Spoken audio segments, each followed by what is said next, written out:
UFOs. Yes. Do you believe in them? UFO America क्यों जाता है? लेकिन हमारे पायलट्स ने क्यों नहीं देखे? Distances are too far. And if we accept what we know about science is that nothing can move faster than the speed of light. Greater Israel project that they have, it also includes parts of Turkey, parts of Saudi Arabia, including Makkah and Medina. Most of these Middle Eastern allies, they want Iran gone. Their grand strategy would be to have complete control over this part of the... Well, I mean, yeah, complete control or at least like influence. I know you're not a fan of predictions. 2030. The real employment issues around AI will start manifesting themselves. 2035. China overtakes the US as the world's largest economy. And in 30-40 years, like what radical change do you see? I'd probably see UFOs. Yes. Do you believe in them? Alien life? Like fundamentally, do you think with the reality that we see, is there something more to that? I mean, contextually also, there are 100 billion stars only in Milky Way galaxy. And there are like trillions of galaxies as well. Yeah. So chances of alien life, because we are made of all the atoms or the elements that are in abundance out there in the universe. Huh. What comes to your mind when you think about alien life? So, I mean, I'd like to believe it would be interesting that there is aliens and we'll meet them. Lekin, the problem is that again, I'm not a scientist, but out of interest, what I know is that distances are too far. And if we accept what we know about science is that nothing can move faster than the speed of light. So, it takes God knows how many thousands of years before we can get to X, Y, and Z, which is a size similar to Earth, which has water as much as Earth. And again, that's a massive presumption that every planet that has a similar composition or distance from their main star like Earth does, that will be conditioned for life. We've got it here. So the thing is that, this question has always been up to scientists, like the point that there is more planets than there are grains of sand on Earth. So if there should be life, but why haven't they said hello yet? And it just might be that, it's just too far. Yeah. And I think like the closest star, Alpha Centauri, something like that. That's like 4 light years away. Yeah. So if you travel at the speed of light, it would take you 4 years to reach to it. Yeah. And I mean, I don't know how far it is exactly, but the other point being is that to travel at the speed of light requires infinite amounts of energy, right? It requires like massive... So the question really is that, it's probably there, but the whole presumption is that even if you look at science fiction, how does science fiction get around this particular problem? Is it just say there's FTL, faster than light technology? Yeah. How that exists, we don't know. Yeah. Right. So that's a device within science fiction, and theoretically it might be possible in one way. The other is wormholes, but wormholes only takes you from point A to B. Does that mean that there is life at point B? There's no guarantee of that, even if that distance can be traversed. So, I mean, I think that, it's just on the basis of probability. It sounds the fact that we are the only Shakar in the universe and there must be somewhere else, but it seems from our knowledge of science at present that it's just too far for them to make. There's also this, I might have mentioned this before, but I've always been fascinated by this particular thought experiment. There was this one physicist, and I think, if I remember, it's called the Fermi Paradox. And I've always loved this idea because it has implications for what has happened on Earth as well.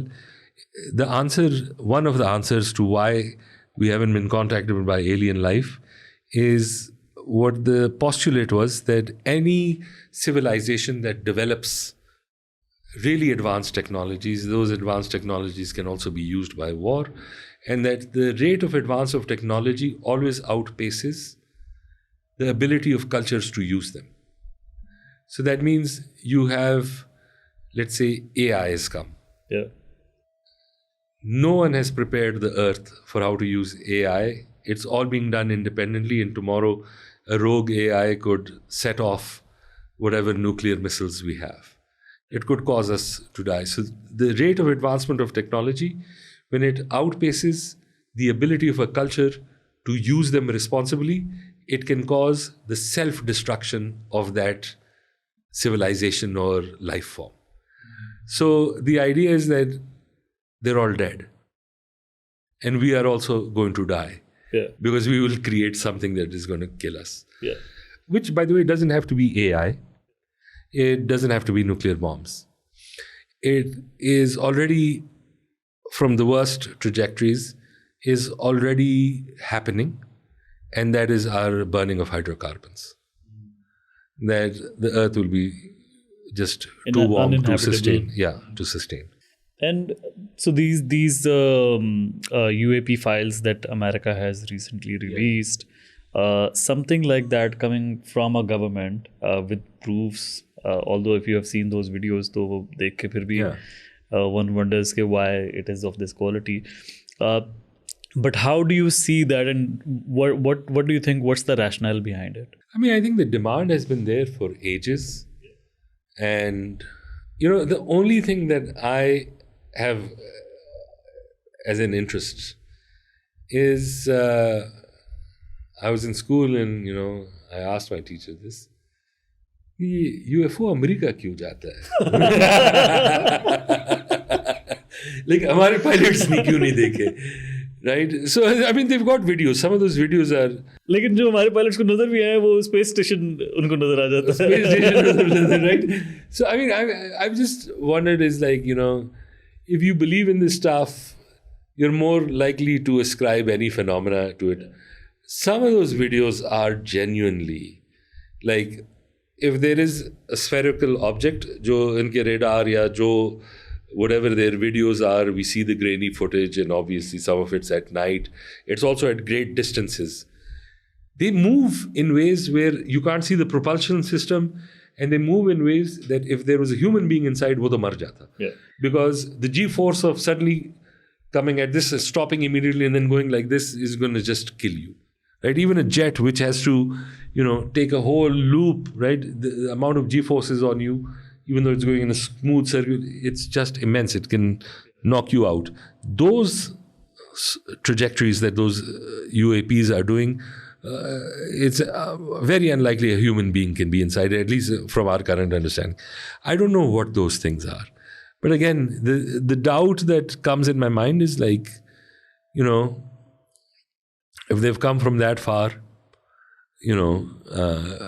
and they've managed to transverse, or they've traveled for thousands of years, I don't know. I mean, to what end? And number two is that, why America? Right? Like, why do they go there? And so I'll give you another example. It's like, if we've got the map here, right? But if we had a globe, and if America was at the top, right, of the axis that was going, and it was right there, and I'd say, okay, maybe when the guy came in, so that's the first point of landing. Even that's not true. Yeah. Right? The other possibility is they decided to go to the most advanced nation. And so, like, some of the sightings are actually near the nuclear facilities as well. Those like that they claimed. So they might be interested to know what we are up to. But I'd rather wonder why they haven't gone to Russia, France. Pakistan आ जाते. We've got one in Karachi. Kanoop चले जाते हैं. ठीक है ना? वहाँ हमारी nuclear facility है. हमारे भी 100 बम है. Right? यहाँ आ जाते हैं. I just don't get why there is such a disproportionate number of sightings there. The thing that I don't understand is like they've got all this video evidence and all that. I do believe there's something. I just don't know what it is. I just don't understand, what it might be, because the overall science, we could, if we believed there was anything that allowed faster than light travel, and maybe there is some element of science in the future that could discover it. But from our understanding of things right now, I just don't understand what they are, why they would be here, and if they're that advanced, why would they come within visual range of a jet and be captured and then run off without destroying the jet? So it's interesting. Probably like it. I mean, I was just thinking about it. मुझे ये लग रहा था कि like it could be. नहीं देखिए, it's also a question of beliefs, right? Yeah. तो America में जिन्नात नहीं नजर आते. पाकिस्तान में हर जगह नजर आते हैं. You're primed to believe certain things, and then you look at some things, and So I'm just wondering if that's one of the things. You see what you believe in. Yeah. But हम भी कहते हैं कि ये UAP है. हाँ. But yeah, if there is any such thing, and you did mention about G-force and all of that. Yeah. मैं सोचा था कि it might be that, and you also mentioned that Fermi Paradox as well. Yes. So it could be that it's maybe they're like in robotic form. Maybe they're like AI from another multiverse. Yeah. And perhaps we are also heading towards that. Could be. I mean, to be honest, like all the UAP files I've looked at, that I'm interested in, especially the video stuff. And there are like credible America ke colonel channel जो कहते हैं देखा है हमने, and then 4 or 5 people will corroborate it if they've been like flying in a squadron or things like that. I mean, I think there's something there, but it's just that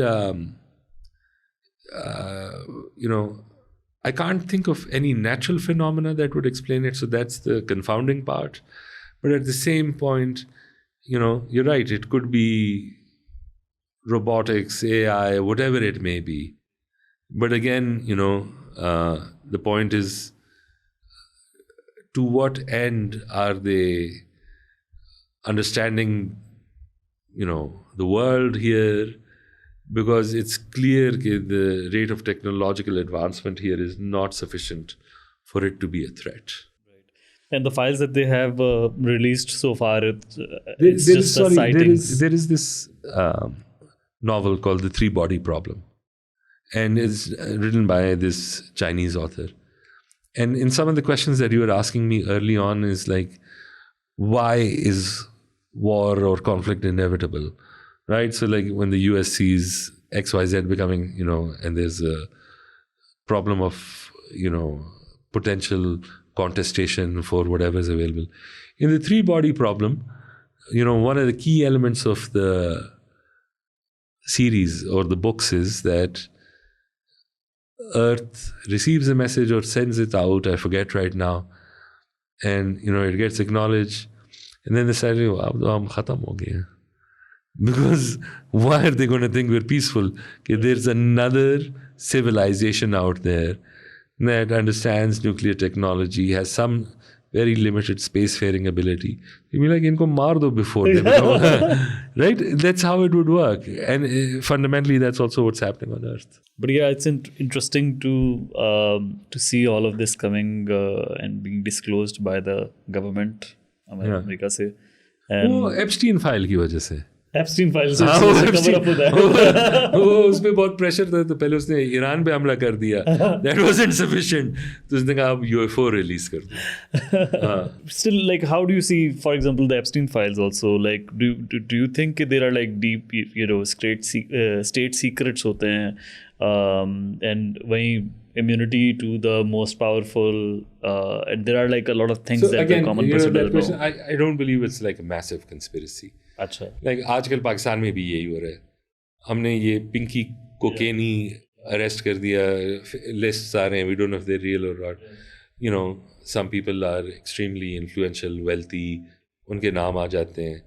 So there's going to be an interest to protect that person, right? In this particular case, if somebody is buying cocaine, they're just buying it for themselves. That's, I would argue, not the world's most massive crime. कि जो भी आप कर रहे हैं, you're doing it for yourself. The seller is a problem because that drug creates social problems. It can create, overdoses, deaths, and all that.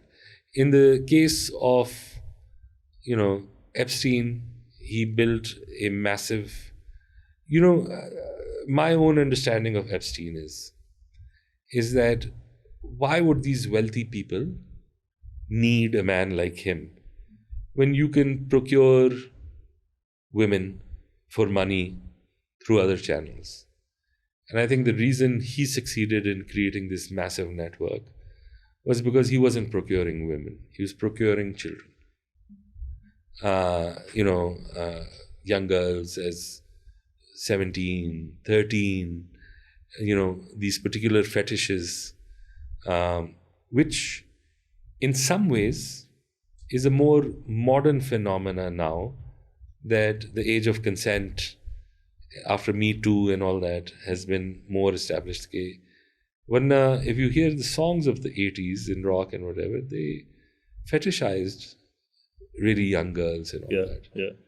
And, a lot of these people are from that. So I just think that,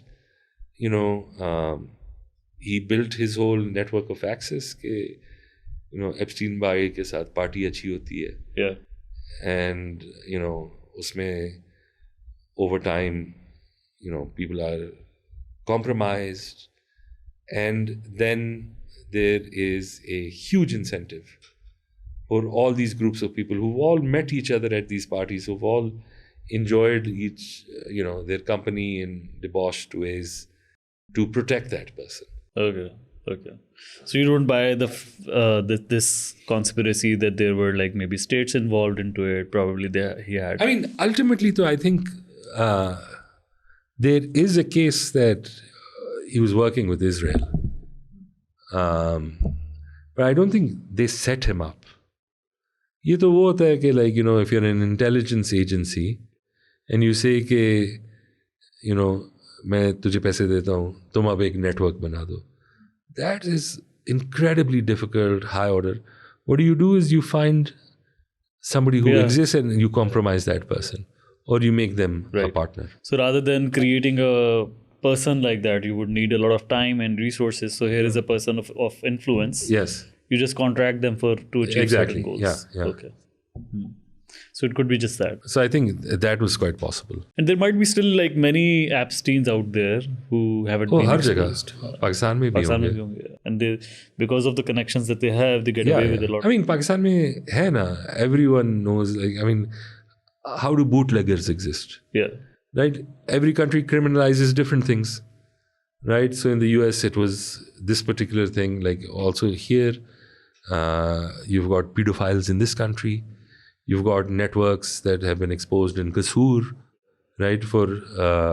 So, I mean, they exist everywhere.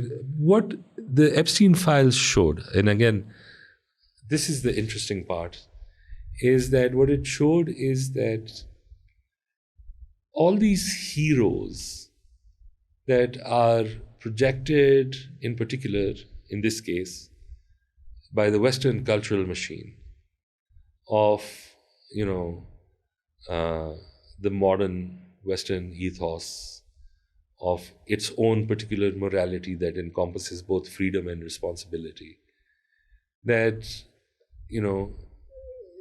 there's a huge undercurrent of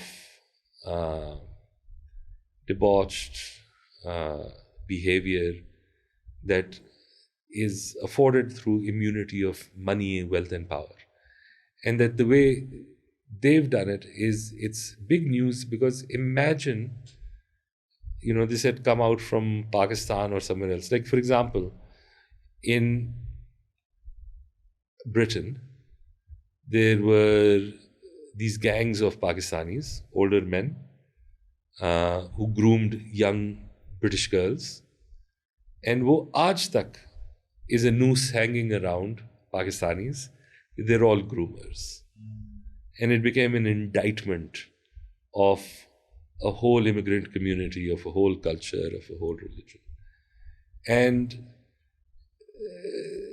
for Epstein, and if you look at the lists of the people who were there, And obviously it is viewed as something extremely outrageous and egregious, but that indictment of a culture that allowed this to happen hasn't come. Right? They've shown it and they believe that this is an anomaly. This is an anomaly of the wealthy. But so I think that's one of the interesting things from it. Right? Whereas, because we see this example of how grooming gangs are cited of Pakistani origin in Britain to mean something so much more than what it is in the US. So now, example, like if we look at one of the cornerstones of, let's say, the most modern parts of the recent past, so Microsoft is that story.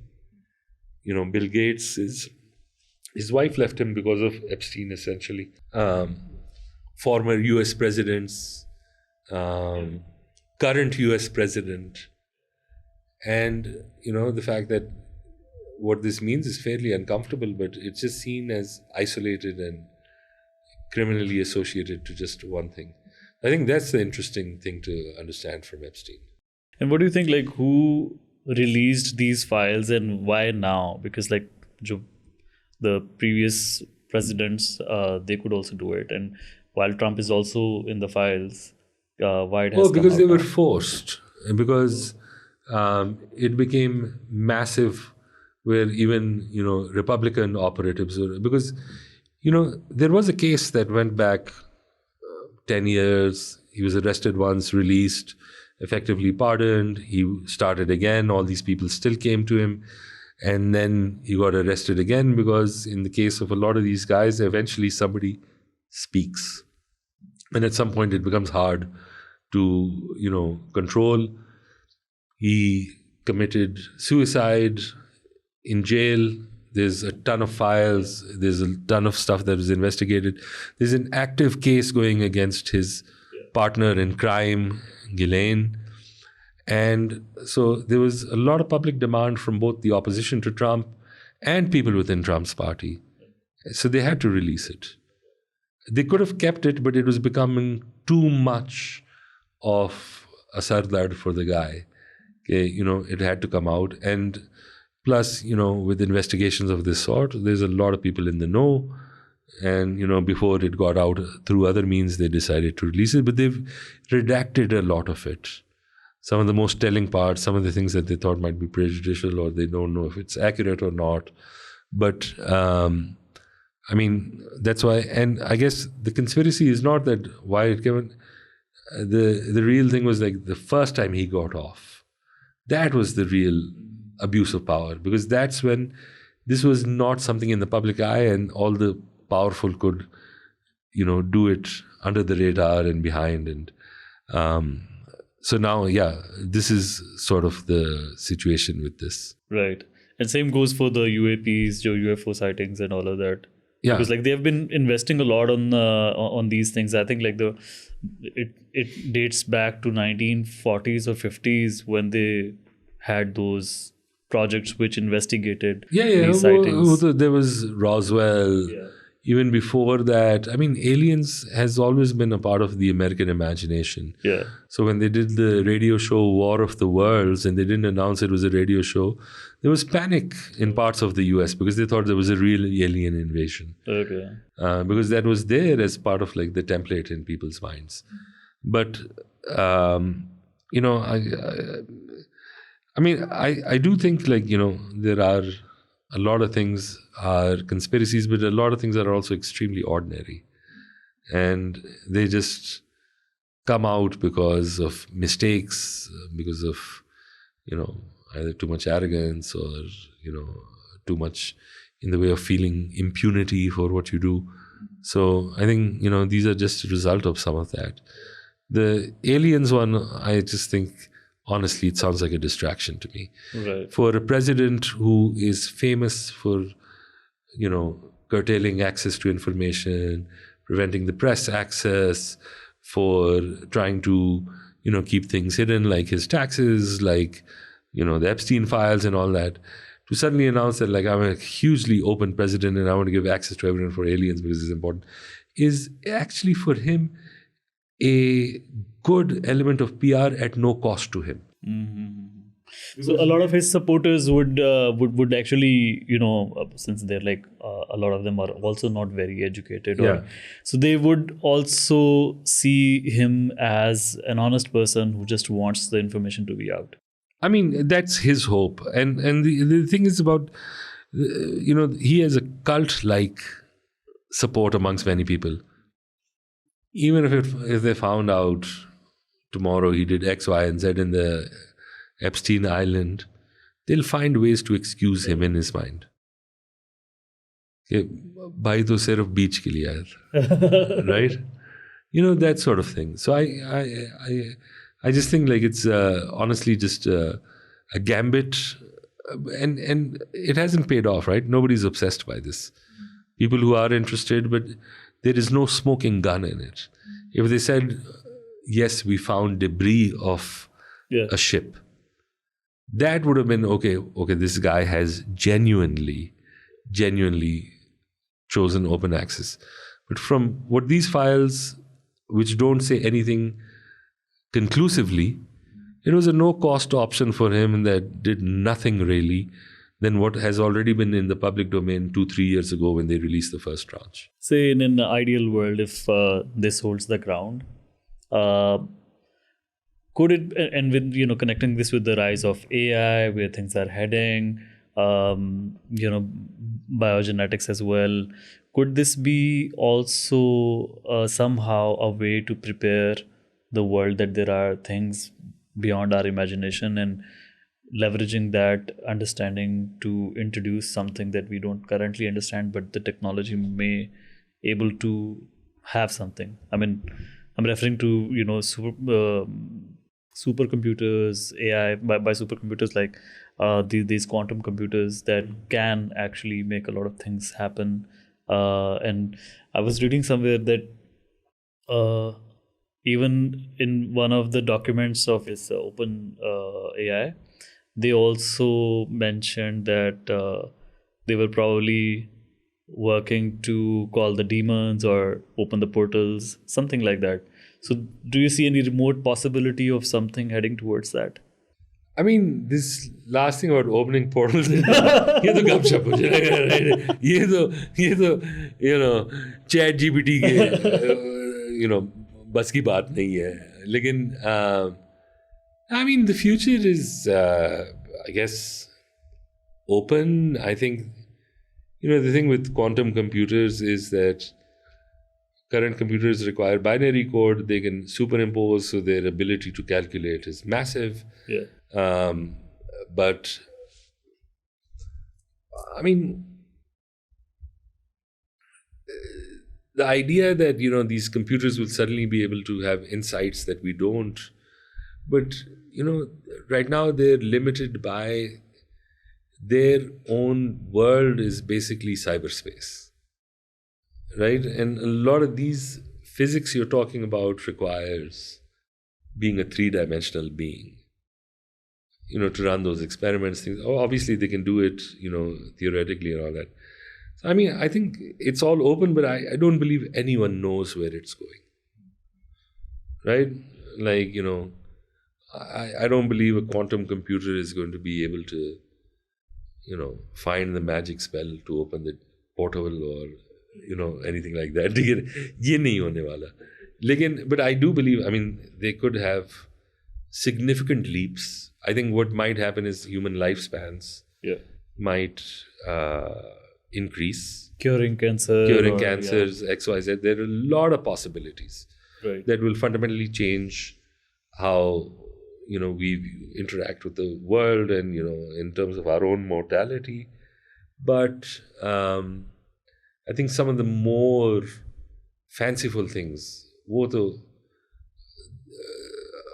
we don't see anything in the trajectory that will suggest that those things could happen. Talking about quantum computers, I was reading somewhere that they have somehow given a hint that by 2029, they could be like massive advancements, and a lot of encryptions could be broken into that currently operate on this binary computers. So, but do you think that this would create a massive problem in some sense if all the banking system that is based on binary computers and I mean, it is essentially, it would destroy the security underpinnings of most cryptocurrency.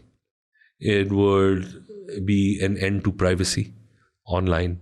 It would also be a problem for not just the banking industry, but also in terms of most of your sensitive installations, military technology, because whatever defenses to keep unauthorized users out is based on some form of,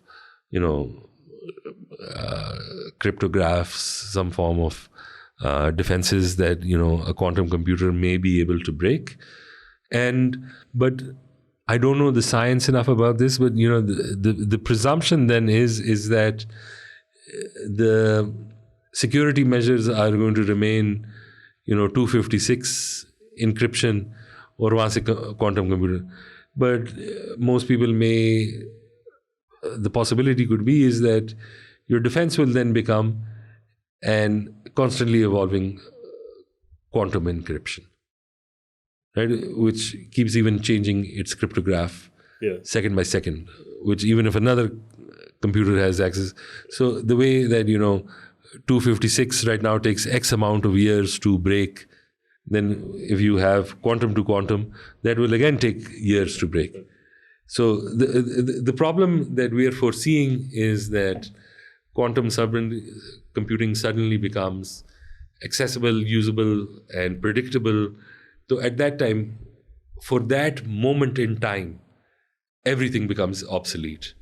But, then leveraging quantum as a defense mechanism against quantum attacks should be able to create parity once again. Yeah.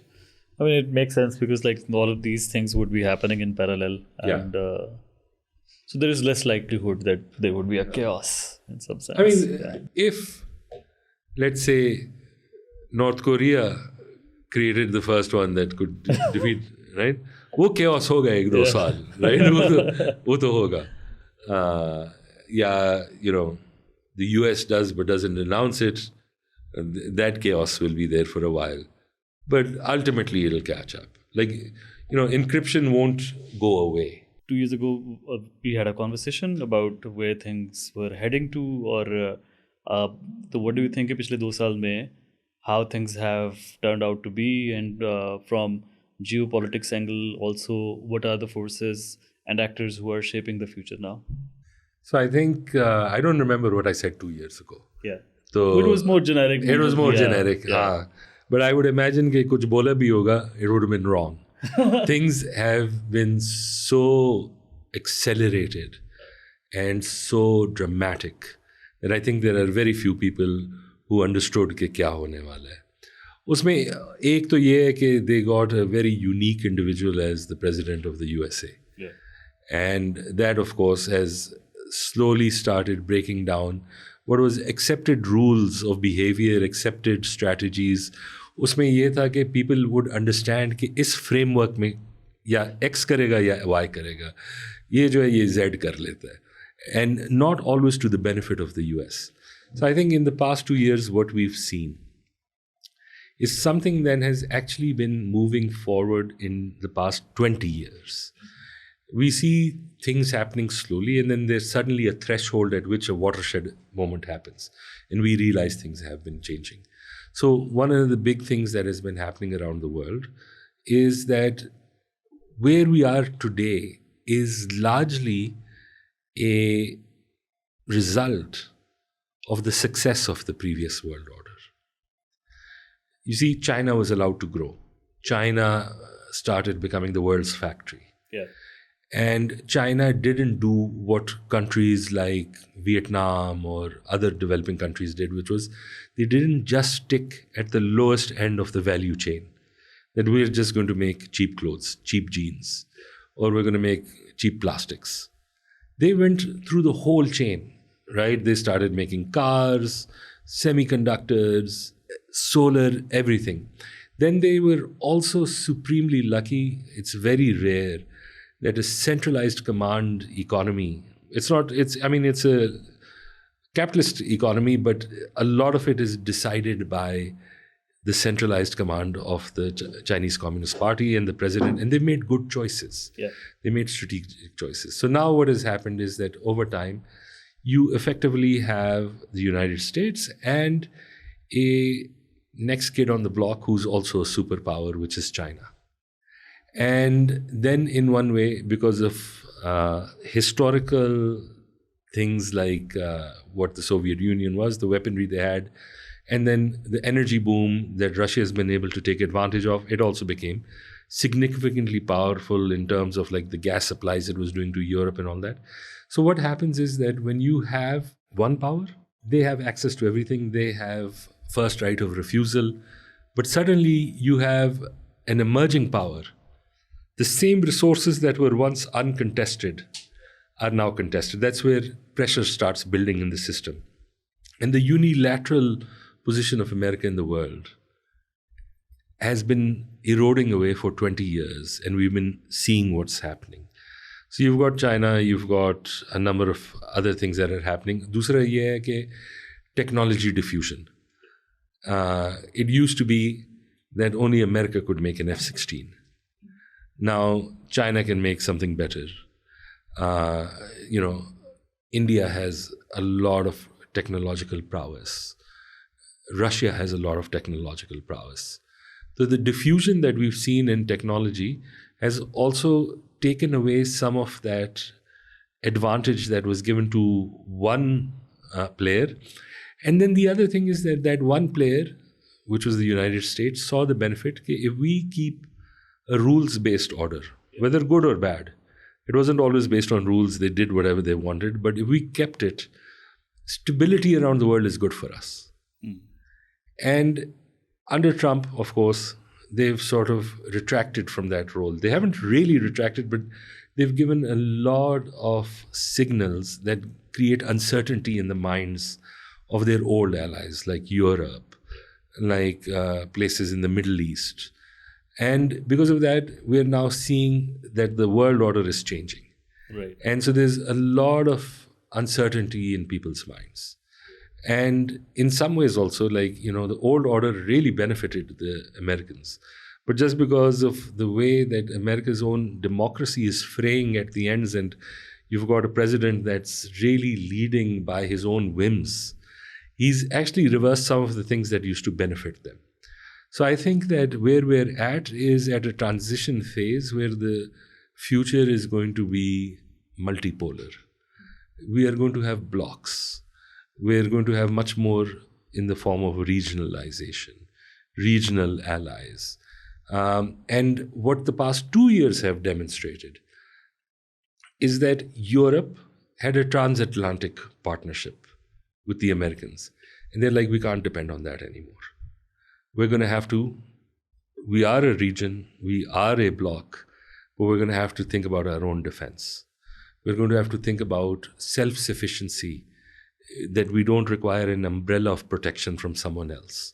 So that's in terms of both their arms build up, but that's also in terms of not just depending upon commercial technologies that come from the US. So they need their own AI, sovereign AI. They need their own technologies. They need their own production in-house.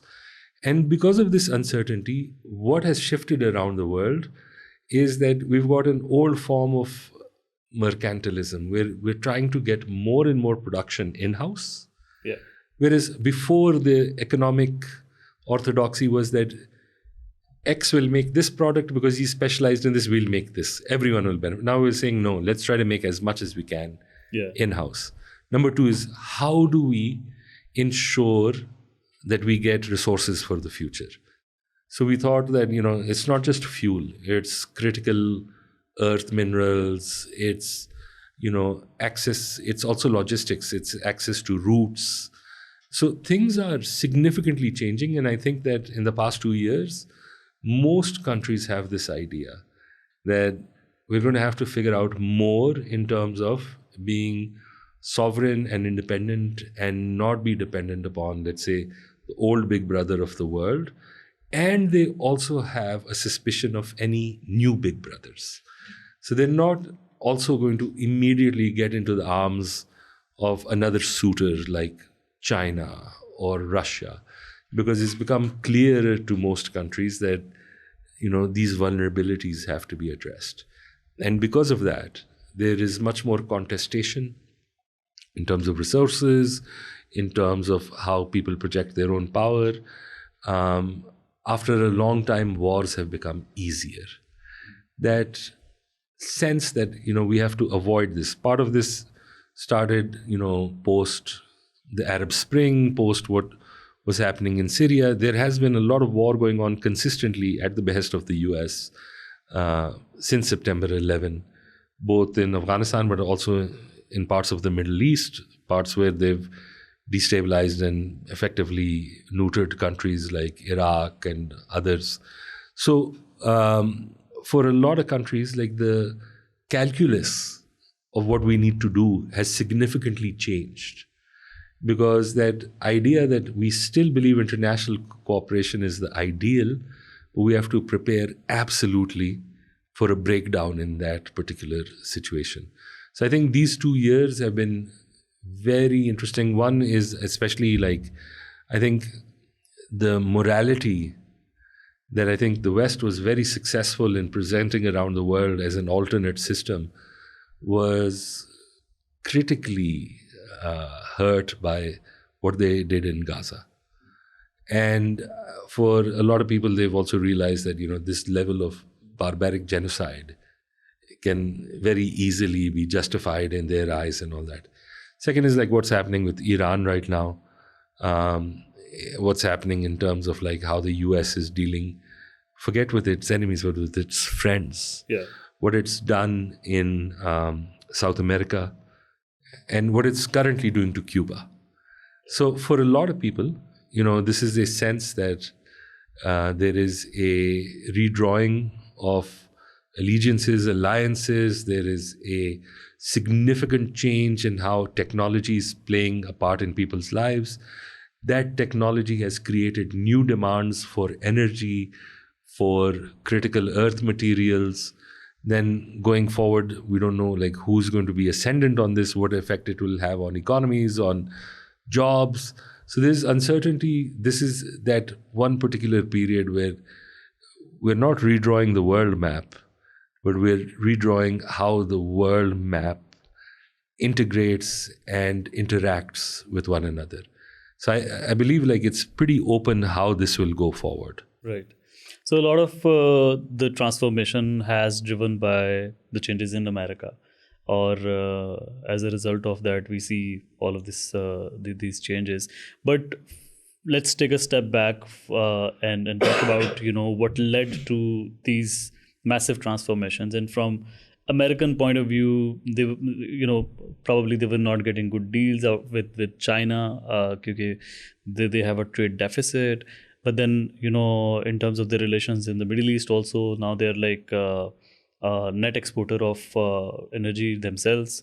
So if you talk about exactly what rationale has gone into this sudden transformation, so what exactly do you think what has led to this point that they're now very rigid in their approach? So I mean, I want to clarify that it's not just America.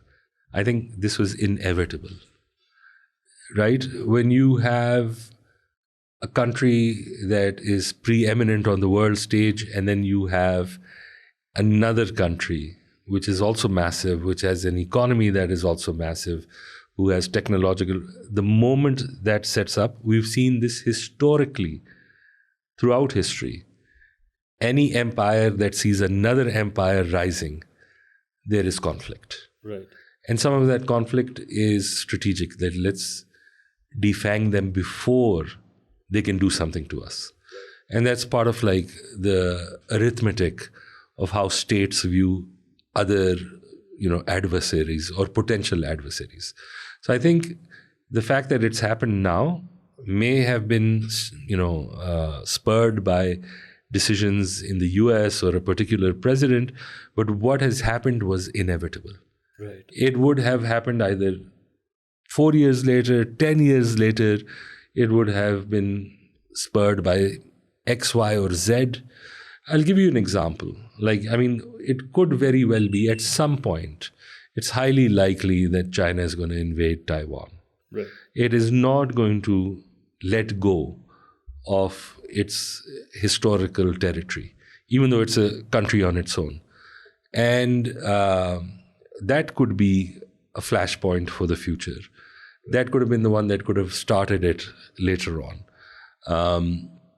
The fact that, Russia invaded Ukraine and very quickly, basically, apathy started with the US because they were leading a lot of the response to this.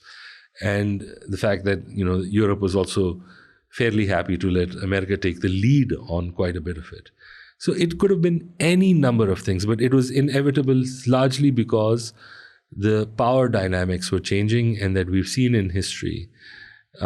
It's very simple. If you look at India, Pakistan, Afghanistan, if tomorrow Bangladesh suddenly starts militarizing, suddenly becomes very prosperous, even though it's not as big as India, but India would see it as a potential adversary, a threat in the future. It's one thing, of course, that you develop, they've got historical problems. We're seeing it manifest right now.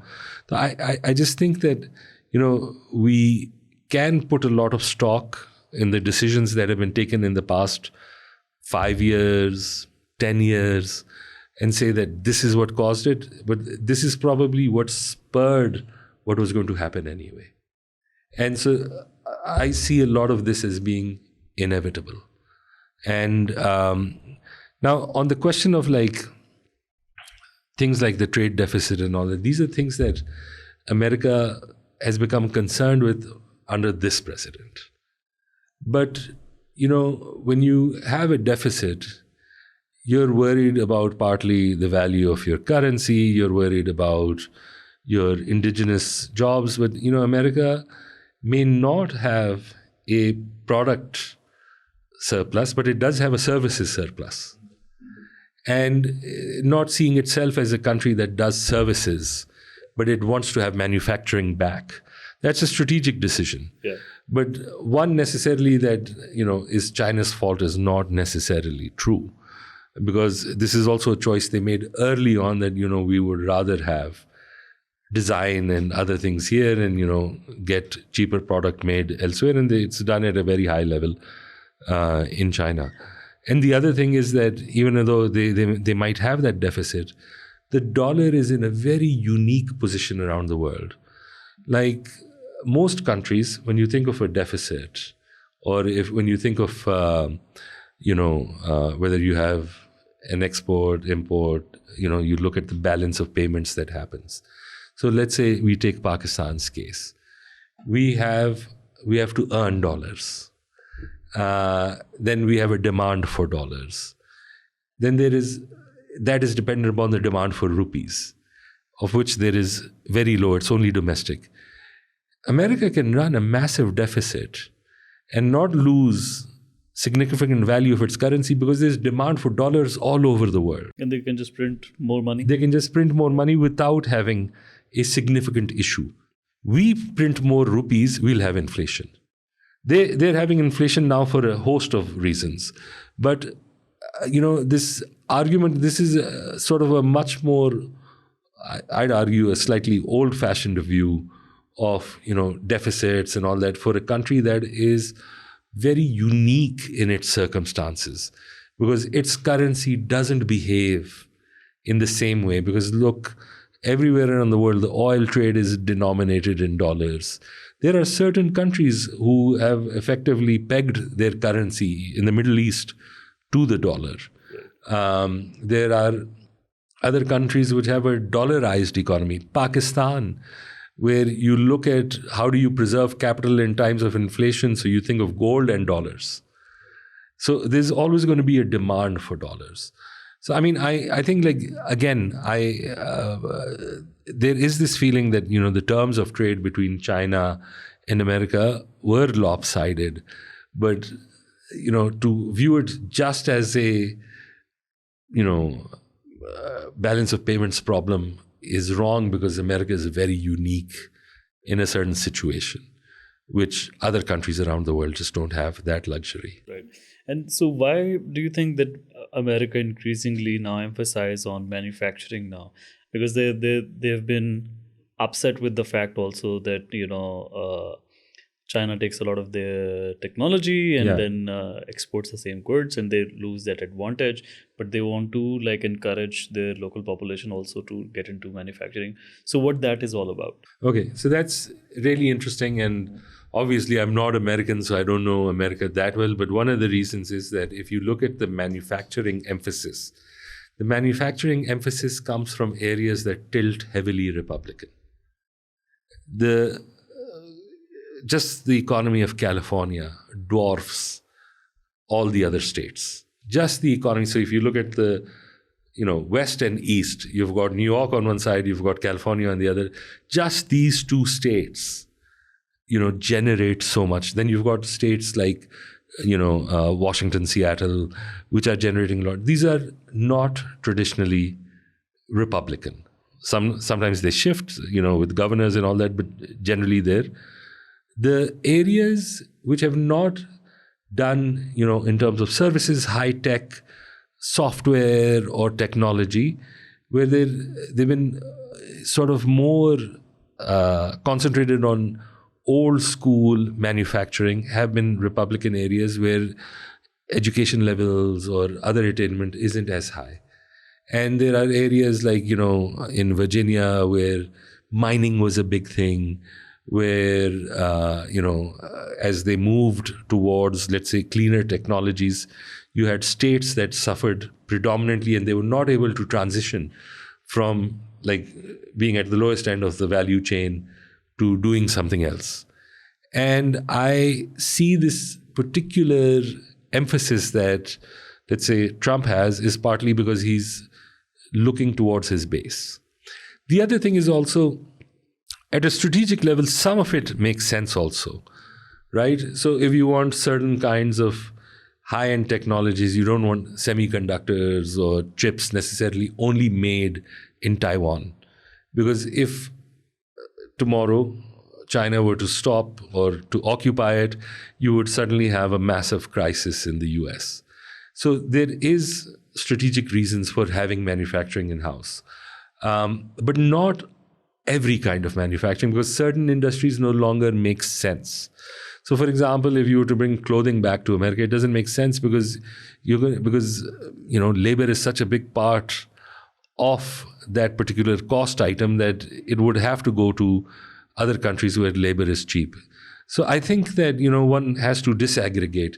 The idea is saying let's become a manufacturing nation again when you are the preeminent power in the world when it comes to services, software, high tech. Yeah. It's like going backwards for a more myopic reason for a certain constituency that you're trying to hit at. But I do think it makes sense for certain, critical industries, certain strategic industries where you have. The other thing is that, yes, China has obviously taken huge advantage. It's done a lot of industrial espionage. It has taken their technology. It doesn't have the same kind of protections that you want for IP. But America has also been tolerant of that for the longest time, because the value, the relationship it has with China in terms of the economic output, outweighs some of the excesses that one has committed against the other. The other thing is also China holds a lot of their bonds. It's a net investor in many ways for, when the US wants to print money for itself. So, I'd argue that the relationship made sense. The relationship became problematic when in some industries, China went ahead. For example, you have Tesla, which did everything, it innovated, but very quickly, China has moved ahead. both at cost and in some cases even technology. There are other industries, there are areas where China has secured, critical minerals, because China has in some ways very silently done what the US is doing now, but a decade two before. Their move into Africa, their move into mining there, their move into the Belt and Road that they've done throughout Asia. And then in South America, going out and making approaches to several countries as well, trying to get a foothold into their home base. So those actions also created a threat perception that was increasing over time. And I think it's partly because the US either didn't take it seriously enough, partly because also, the demand for certain kinds of metals, the certain kinds of rare earths, energy, and no one predicted how fast AI would suddenly change everything. No one predicted a lot of these technologies that are emerging and moving forward. So I think it's just catch up. It's half-hearted understanding of technology. And it's partly one also where, I think China has played well in terms of how far it saw ahead of, what was needed. So basically, it's more like the American empire, learning from the history, also would want to protect their hegemony overall in the world. And I think I was listening to Ray Dalio, I think he talked about like the rise and fall of empires with 200 years prediction. And I think one of the things that I understood was that once people in that particular empire, they become prosperous, they stop investing their time and energy into manufacturing, and that somehow gives an advantage to the rising power as well. Yeah. I mean, in this case, it's definitely that. And I think it's also in terms of like how, the US saw the world moving forward. And, hindsight is now 2020. But at that time, let's say if you looked at things in 1990, the Soviet Union collapsed. You had all these new states. You had China opening up to the world and embracing capitalism. So if anyone were to look forward from 1990 at that point in time, there would be a reasonable assumption to think that the whole world will move towards a capitalist order where everyone understands that we can all cooperate so that everyone benefits. But as you've moved forward, we've discovered that, nations don't just automatically give up on their history. They don't give up on their ambition. If you look at Turkey, Turkey still remembers that it was an empire. Turkey is not, happy just to be a nice place which has the Bosphorus and people come for tourism. It wants to project power. It wants to ensure its own safety. It's got interests in ensuring how Syria behaves, how, the Kurds behave, how Israel behaves. Yeah. There's the same thing that happens with China. China is also, the fact that it chooses to have a market economy doesn't mean that China has forgotten thousands of years of its history as its own empire, as being, a nation that is always going to be happy to play second fiddle to the preeminent empire of the day. And so in the case of the US now, I think partly it's just played the role of being a benign empire in some ways. It wasn't that overt in how it extended its control. It would extend some control, but it also made an effort to extend benefits over time.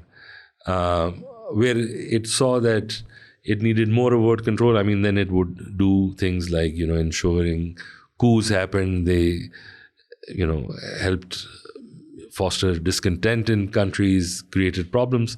But right now, for example, they're very clear that they need to make sure that one is that they clean up their own neighborhood, that, Russia doesn't have access to Cuba or China doesn't have access to Cuba, that the efforts that were being made by China in South America were also being controlled.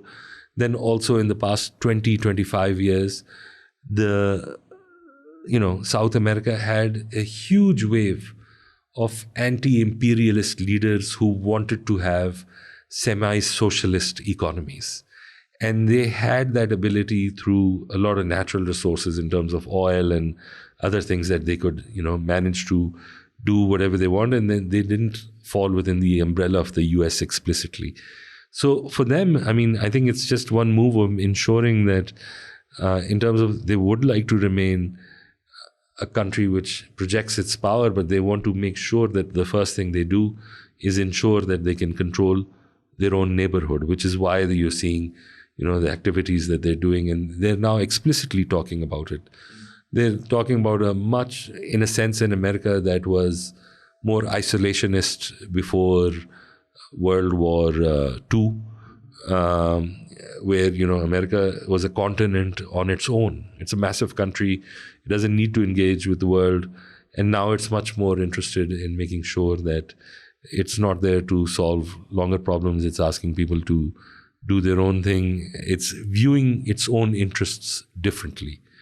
And viewing its own interests differently in a way that's creating a lot of uncertainty around the world, because it's pulling, its umbrella of protection from a lot of areas that was once thought to be settled, that, we are going to operate in this way, and this is the role that the US has and other countries have. And once that vacuum exists, nobody knows how the regional powers, how the middle powers, or how the emerging powers are going to take the place in work that's being done over there. So, I personally think that it's just a re-look at how it wants to do business and what it sees the future as. Right. And so they also published last year their national security strategy. So looking at it, what do you think, what exactly is going through Trump's mind now? Or how do they want to operate, especially like in the Western Hemisphere? And थोड़ा सा इसके बारे में explain करें कि why exactly these wars like Venezuela, that happened, and the way Trump now talks about Cuba, Greenland, what that is all about. Again, let's look at history, right? America has bought territory in the past. Alaska it bought from Russia. It used to have the Monroe Doctrine to ensure that... What is Monroe Doctrine? Monroe Doctrine was how they approached South America. Okay. And which was to ensure that this remains a region that is not... It is untouched by other powers. Untouched by other powers. Okay. And they're coming back effectively to what they had back then. And the other thing is that the US is now being much more blatant in what it wants. Usually it would try and create some sense narrative of things, that we have some more higher calling or something more moral, and now they're just being more naked about what they want done. So like about Venezuela, they were very clear that they want oil reserves. They got the oil reserves. They got a more compliant nation. Then the other thing is that with Cuba has been problematic to them for the longest time. You had the Cuban Missile Crisis. You had the Soviet Union. And for them, you effectively had a satellite state of the Soviet Union just off the shore of Florida. So it was a vulnerability for them. Then the other thing is that with Greenland, it's largely unoccupied, and they see a much more natural right to themselves than Denmark having it. And obviously they don't believe that the indigenous people have a right to it. And for them, having Greenland is massive amounts of potential resources. If they choose to mine it aggressively, then you've also got effectively routes, you've got access, even though they have a military presence over there. So for them, this is all just like a reworking of what is strategically safe for them. Right. And one would argue that, it's a bit of short-termism, because what it's done is that the United States didn't have to exercise hard power to get things done. The threat of the power of the United States, and at some level, where they had that narrative that, they were a more moral neo-empire than anybody else, has suffered at the hands of what's effectively happened over the past 2 years. And I think that in terms of, I don't think that the US, for countries that have had experience to its interference or its manipulations, trusted it anyway. But whatever vestige of, because soft power means something, reputation does mean something. I think that has taken a significant hit. And some of the strategy, of course, is extremely poor, because to get Greenland, you're going to have to deal with Europe. Right.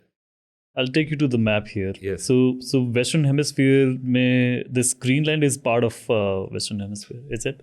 I mean, I'm not great with maps, but yes. So as Canada and so this is Venezuela. Yeah. And what America, like their grand strategy now is to have complete control over this part of the earth. Yeah. Jisme, like they wouldn't allow interference from China, because like I think China was also, Russia was also doing some trade with some countries, like including Venezuela, right? Yeah. And their prime minister or president, whoever they took, he was wo jo unka air defense system was also Chinese and all of that, right? So I think like as one of their pillars of their grand strategy would going forward would be to have complete control over this part of the. Well, I mean, complete control, or at least like influence over much more, without having to contest it with any other power. Look, one of the amazing things about, not taking anything away from America has a people who have done, frankly, really amazing things, and they've built a very strong nation in terms of cultural output, scientific output, everything. But they also have one massive advantage. It's a very big country, but it's a safe country. The Canadians are too polite to fight a war with them. The Mexicans are not going to fight a war with them. They have relative safety in terms of, these sort of things. Like, imagine you're just Pakistan. You've got problems at every border. Yeah. If you're Saudi Arabia has problems at its borders. There are countries like even China has to worry about India. And the US is particularly safe in this regard. And it's just extending that particular zone of safety, because it's not just China and all that. They've got other issues that they'd also like to control in terms of not just resources, but if you look at it, there's also crime, there's other issues that affect America as well. So they've got that going forward. But, it's not entirely new, because this sort of projection has happened in the Middle East for the past 50, 60 years. Their alliance with Saudi Arabia is, again, just to ensure that the flow of resources is unimpeded. Their alliance, with other countries like Egypt and elsewhere. In the GCC. Yeah, the GCC. I mean, it's there to ensure that particular thing where, it's either keeping another power at bay, which at some point was the Soviet Union, then it became Russia in the Middle East, especially for Syria. But it's also to ensure the flow of resources. It's also to ensure that, a country like the United States is now integrally linked in one way, because manufacturing is also all around the world, components, but that most countries in the world are now vulnerable at this level.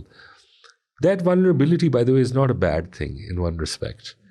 That prevents adventurism.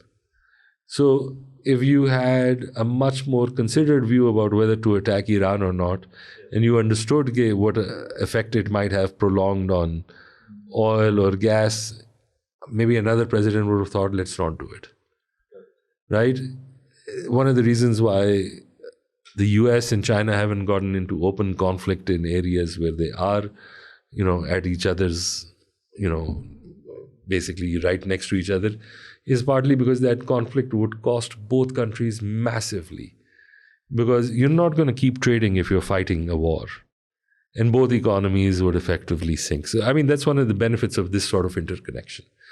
If you look at the fact, what's the pressure right now not to bomb Iran into smithereens, or to ensure that, this war, there's a way to de-escalate and walk this back, is partly because of this logistical interconnectedness. And that is extremely important. As part of their biggest strategy that they have, particularly regarding the Middle East. So what do you think, what exactly is the end goal behind this particular war? Because I was going through that document, Jonka National Security Plan. Yeah. It also still mentions in making sure that the Strait of Hormuz stays open. Yeah. And this was drafted back in 2025 when it was already open. So it feels like maybe these decisions were not as impulsive, and they may have thought through it, and the kind of responses that there would be, that the Strait or the chokehold points would be closed. But how do you see what exactly is the end goal they have in mind regarding the... I mean, look, number one is that not everything is done at America's behest, right? So for their security, energy security, I mean, they've worked with the Middle East. Most of these Middle Eastern allies, they want Iran gone. And they wanted Iran gone since the revolution. And that revolution, partly because they were afraid that the kind of revolution they had, if it mimicked what happened in their own countries, that would mean that most of these kingdoms or these fiefdoms or, whatever form of non-democratic governance they have, that would go away. And so for them, that was one major thing. The other thing with Iran was also that Iran was also a believer, somewhat like Trotskyites, that, we are also going to export revolution into areas, where you have significant Shias and they are being, ruled by, non-Shias. So there has always been this pressure to ensure that, that the allies that I have in the Middle East, their adversary happens to be Iran. And so that's one end of it as well. Obviously, America has its own reasons for also not being... The other thing is protection for Israel. One of the ways that before the attack of Hamas is that the aim that the US was trying for the longest time is that they also wanted their own footprint in the Middle East to be less intense and easier to solve through things like the Abraham Accords, which was to ensure that an acceptance by the main players in the Middle East by recognizing Israel and, getting them, and which went quite far along until Hamas did its attacks. And currently, there are 3-4 Muslim countries that are part of... Yeah, and they've had, countries like Jordan have had it for the longest time. Egypt has had it for the longest time. And, at some point, it almost looked like it was inevitable that it would happen. But things with, Israel's response to Hamas effectively have put all of that on the back burner, because as Israel, basically got total victory and projected its power much further into Iran as well, which we thought was a no-go area, it's much clearer that, their ambition has increased.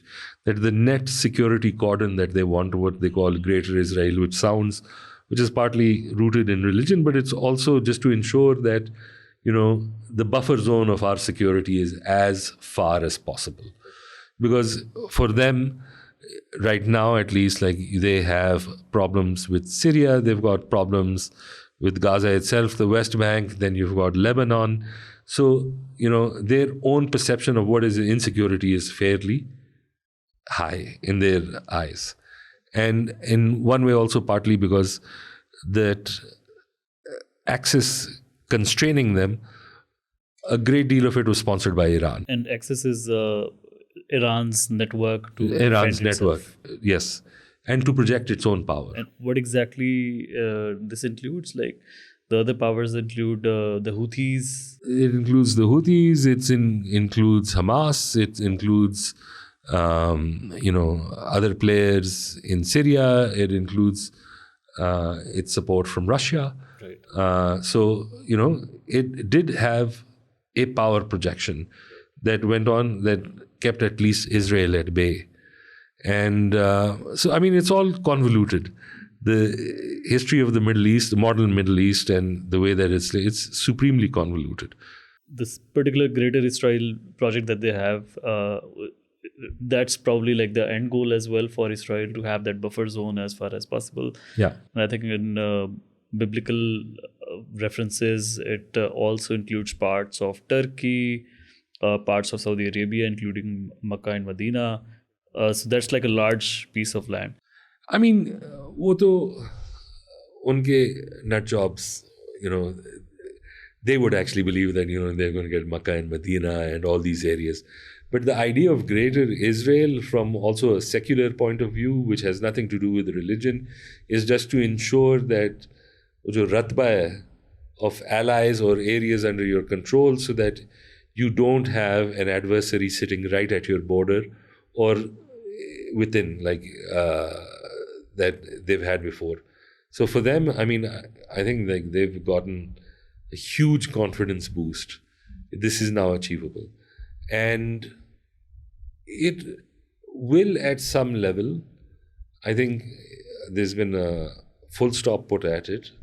But even if they don't achieve Greater Israel, but 4 or 5 years down the line, again, the process of the Abraham Accords and trying to create some kind of acceptance of Israel and normalization will start once again, whether that's by the Americans or somebody else, because the commitment of the Americans and Europe to Israel is significant. And I think it's one that is so significant that even when they're, a state they patronize commits a genocide, they're still going ahead with it. Fine, they give lip service to whatever. So, I mean, I just think that process is not going to reverse itself. And why do you think, why is that so? Like, how come they have this much influence over these big powers? I think it's two things. One is like guilt. I mean, the Palestinians didn't commit the Holocaust, but Europe did. It was allowed for a long time. The US didn't get involved, and they wanted to solve their problem, and they created, this state for them. And over time, obviously, the other thing about the Jewish people is that, I mean, as a culture, they're phenomenally talented. Yeah. Not just in terms of like scientific achievement, but in terms of literature. For a very small population, their achievements are phenomenal, like almost otherworldly in many ways. And then they've also got now access to significant resources, money, the media. So they also have, through their own self-organization in the US, especially the US, far more influence than their numbers. And that has to do with a very solid form of lobbying being integrated into both the Democrats and the Republicans, having groups like AIPAC, also weaponizing anti-Semitism, which is a real thing, but to make it mean that criticism of Israel also means that it's a criticism of the Jewish religion, which it's not. Yeah. So they've been very effective for what they've done. And this is, again, also relatively modern. Even up to the 70s, there was a lot of anti-Semitism in the US. But they've managed, especially since, the work that they've done since the 80s, they've become far more successful at what they've done. And this is also not to suggest that, the Jewish lobby is a monolith that represents all. There's significant opposition now also. And what do you think, what's causing that opposition? And because like there are a lot of people, public figures, who are very vocal about it, like Tucker Carlson and even Piers Morgan. Well, Tucker Carlson, I mean, that's a separate issue right now. But even within Israel, there are groups who view what they do as effectively being not only cruel but colonial in nature. The same exists in the US. You have some really famous Jewish figures, if I'm correct, people like Chomsky, others. There's a history of intellectuals who are of Jewish origin who've opposed this. But with Tucker Carlson and all these things, like I haven't been able to exactly pin what it is, but I think that they probably took the brief very seriously, America first. And at one level, they've also realized that what the US is doing is not putting American interests first, especially when it comes to some of the actions of Israel. Some of the things that Israel as a state is very useful to the US. Having what is effectively like a micro state that has superpower status compared to all the other Arab states is very useful to them, because they don't need, they've got bases everywhere, but effectively now they have one whole nation that's a base for them. But because in this partnership, the junior partner is now effectively acting as the senior partner on some things, like, this reporting that came out that, the US is essentially bought into a presentation by Netanyahu about how easy it would be to, win the war on Iran, and they moved ahead with something like this. I mean, I personally think that it's just very easy to break it down and suggest, but it's an accident of history. There was a genuine Holocaust, but now what has happened is that the lesson of the Holocaust should have been that something like this should never happen to anyone else. Not that we can do it to somebody else in order to prevent it happening to us, which was not what's happening. But I particularly think like now it's become a very respectable state in the West that is effectively acting like, a genocide machine. And it's still, what has happened is thanks to social media, that the traditional top-down messaging that used to exist is much harder, and they've made efforts.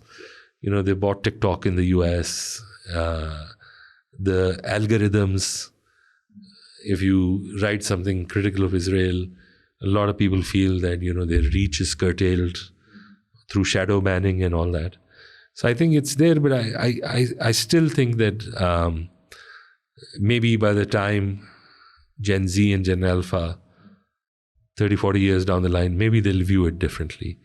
But the support for Israel still remains incredibly strong, both in the US and in most of Europe. But do you think like we still see tip of the iceberg where that influence is somewhat diminishing, or the public support? It is diminishing. And every action is diminishing it. It's taking away the weight of history, which acts as a cover for a lot of what they've done in the past. And I think that, moving forward, Israel as a state that was created by Europe to atone for what it did in the Holocaust, or allowed or condoned, it's moving further and further away from that particular cover.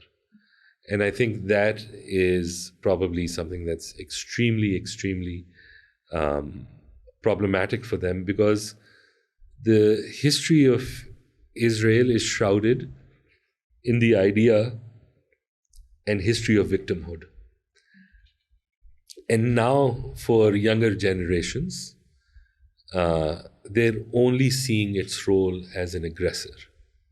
They're only seeing its role as one that does not employ humanitarian principles when it conducts conflict. And there are like a lot of people within Israel and in US as well, the Zionists and people who are like fundamentalists.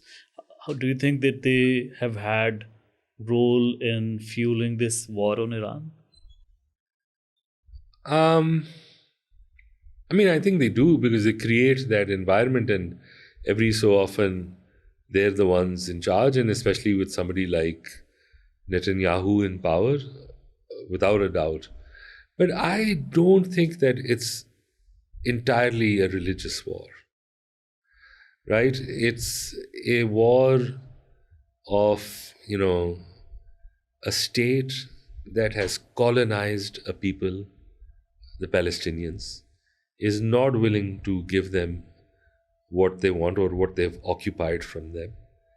And there is a portion of Israel, of people who are effectively secular, but who still support what the state is doing. And, it's almost a question of like being a nationalist, which has effectively dehumanized another people.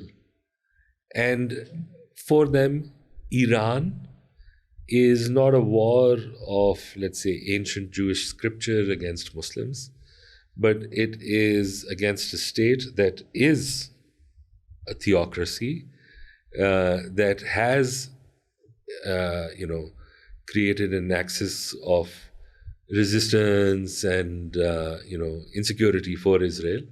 So for them, they've seen that most of the Middle East is willing to play ball in terms of its self-interest to ensure. But, even if the Middle Eastern countries don't agree with what Israel is doing to the Palestinians, they do agree that Iran for them is a source of insecurity or potential conflict. So, I think it's just a mix of all of this. So again, even if you went to Saudi Arabia right now doesn't want the war because it realizes that, it is going to be much more problematic for them, even if Iran was to go, if there's a long-term problem in their production facilities or their access to be able to, export what they're doing. But, if you said if there was a no-cost option of bringing Iran down, they'd say yes. And calling it a religious war, do you think it might also be a way for, let's say, America, and for a common American, probably they may not see it as their own war as well, to motivate or to encourage the people who may believe in it and get the required support as to whatever works for them? I also think this is something that I don't have empirical evidence for or a good understanding of, but I don't see this as a religious war. I see it as a religiously influenced war. I see it as, especially for Israel, as one that has a high degree of influence in terms, but it's just a state that is a colonizer, but hasn't been able to deal with the subjugated population, who are not going to accept living in an open air prison. And they've gone one step ahead. So in the US is an anomaly for a Western developed country, is that it remains a religious country. But you will find a lot of, let's say, East Coast, West Coast, extremely secular, irreligious people who have made it a political point to support Israel no matter what. And in some ways, it's not just religion, but it's cultural. That they see a country in the Middle East that is nominally or appears to be a democracy to them in a fashion that they recognize, that they have a lifestyle that they recognize. Not everyone is an extremist settler in the cities. So I think that, that particular support cannot be chalked down to religion 100%. And there is animus based on religion, but part of it is cultural. Like, you will find a lot of maybe atheists, look at an atheist like Dawkins, who has a real problem with Islam. He is not motivated by his religious experience because he has none, because he believes in none. And there are a lot of people like that who believe in their own, capitalist Western system, and they see the other as Muslims and these people as this other system that they particularly don't understand and also particularly find, offensive enough to hate without understanding. So, I do think Israel benefits from that in the US, in that both the irreligious secularist and the evangelical find common cause to support that state. and both, being important, because I think culturally, and at least in terms of like how important it is, you've got extreme supporters in the Democrats, in other things, who have got nothing to do with religion, but who are all out for Israel. And so, where exactly do we stand when it comes to Iran and America-Israel conflict right now? Do you think that we are going to see this ceasefire continue for a long time, or would it start again? So I'm afraid of making a prediction because I have no idea what will happen, but I believe, I have this sixth sense, I believe that it's either going to remain as it is, with no formal cessation of hostilities, and this ceasefire will continue, and somehow they'll find a way so that neither has to walk it back and there is no overt hostilities. But I believe largely there will be a formal ceasefire, because the thing with Iran is that people are not happy with the regime, but once you have an outsider attack you, you rally behind it.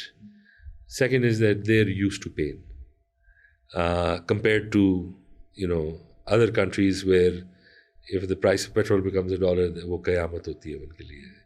So I believe there's going to be a lot of pressure on the US and countries around the world that this will be a recession by choice if we do not solve this. And nobody wants a recession right now, because this is now the time in many ways for massive investments, as there is this huge, significant transformational change that might come about in economies because of this new technology called AI. So I think there's a lot of reasons for the pressure to be on to, effectively stalemate it by finding a way to. I think the US will give some concessions, Iran will give some concessions. Anyhow, that's my gut feeling. Right. Because I just think the forces to ensure that this stops.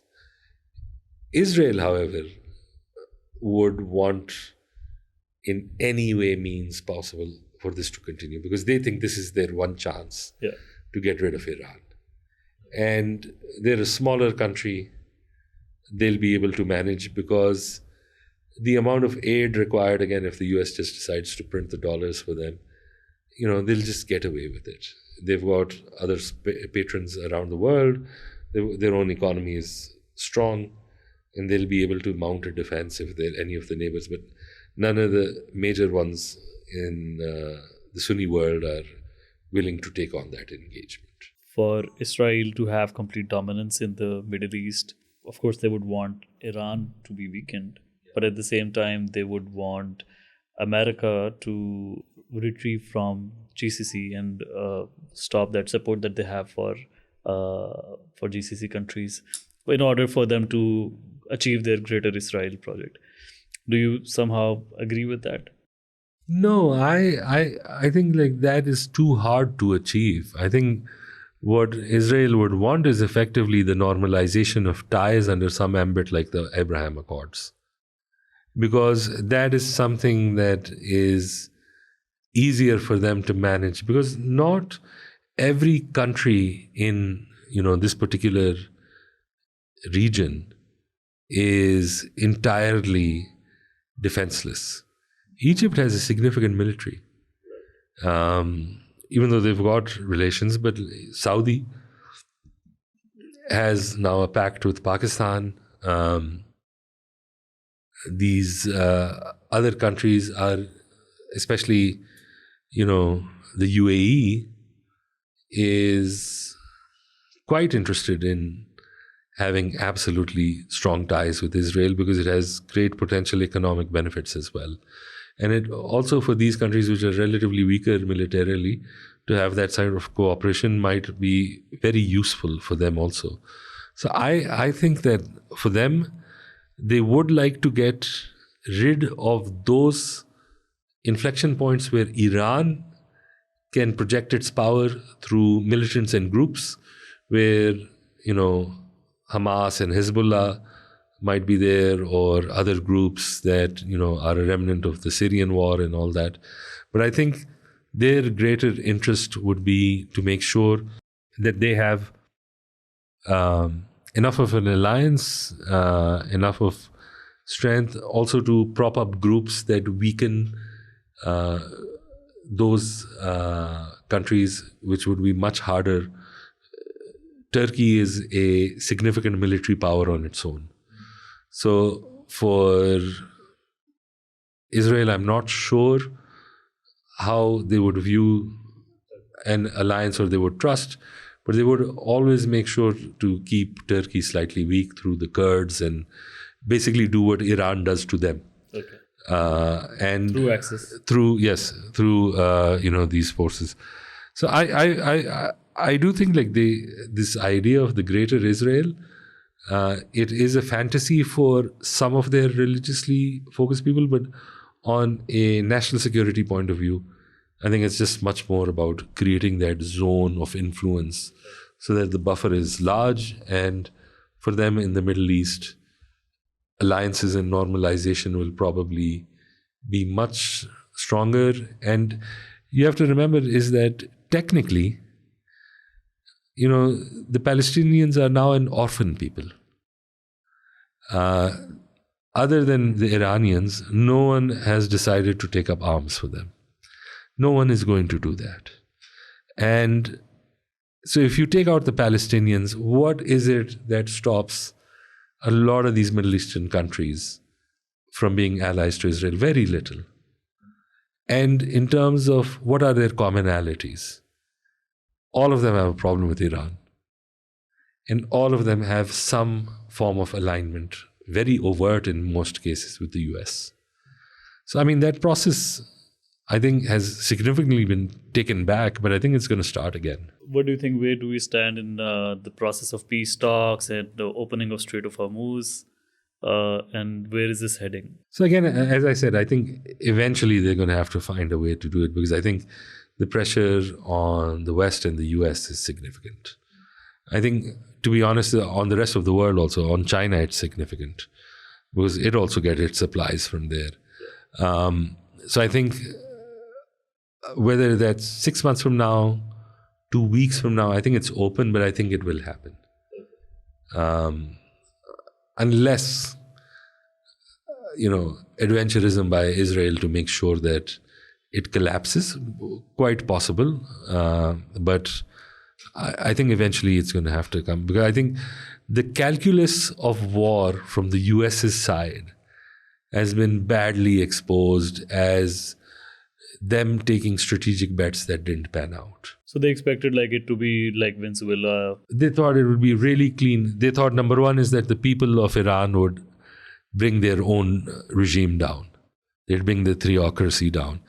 Then they thought that they would get significant support from Europe and others, and this would become a international operation like against Iraq in the 90s. Then they also thought that Iran's ability to, take the actions that it did. Iran knew that if we kept this as a bilateral conflict, they have fewer levers, because what's going to happen is they keep getting bombed to kingdom come. And what they did was that they decided you can't strike the US from Iran, and the missile defenses of Israel are not perfect, but they're relatively strong. And what they did was, by striking the Arabs, they really changed what, the whole game theory behind this was, that, okay, this is also part of the Iranian game plan. And then closing the Strait of Hormuz to make sure that it became ramifications for the world. So in many ways, the fact that Iran chose to treat this as an existential issue, and that we're going to pull every lever available to us, and to make everyone who is silently a partner to this become directly affected by this, has been quite a strong way of dealing with this particular conflict. And I think the US knew that these things could happen, but they thought that the likelihood that Iran would escalate to this immediately was low. And I think that particular miscalculation has cost them heavy. And I think at that level, what Iran has done is brilliant. Because if it had chosen to say that we're going to just fight with Israel and the US, they would have exhausted their, stockpiles of weapons. They would have been very open. And by the time they tried to leverage these other things, which is attacking the wider Middle East and the Strait of Hormuz, they would have had a much lower ability to execute those. And if Iran continues to keep the Strait of Hormuz closed and collects that tax that they call, so do you think that it would become somehow a norm as well for other choke points in the world? Yeah, so I think that's one of the reasons people are scared of this, right? In a canal, you can take whatever tax you want because it's basically either man-made or it goes through your country. Here, Iran suddenly deciding, this is my sadak, right? But it's also Oman's, and, there are other points at which somebody else can decide.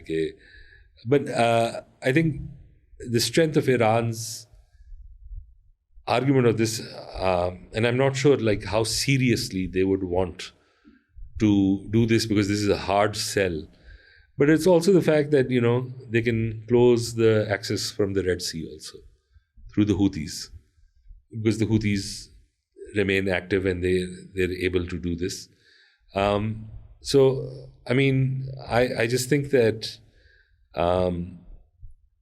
I don't see how, right now, at least in my mind, how the US will be able to justify this, that as they've exited the war, they've basically signed over the Strait, which is an international strait, to Iran.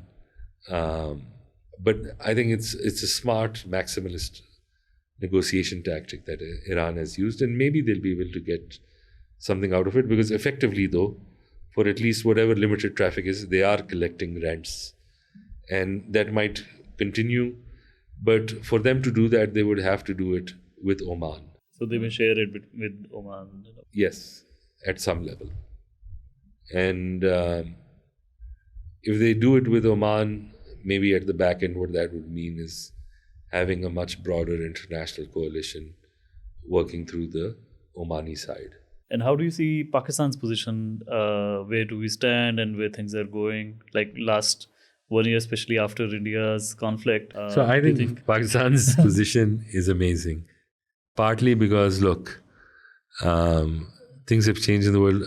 After the Indian conflict, there was sudden respect. There was this idea that Pakistan is a middle power now. That,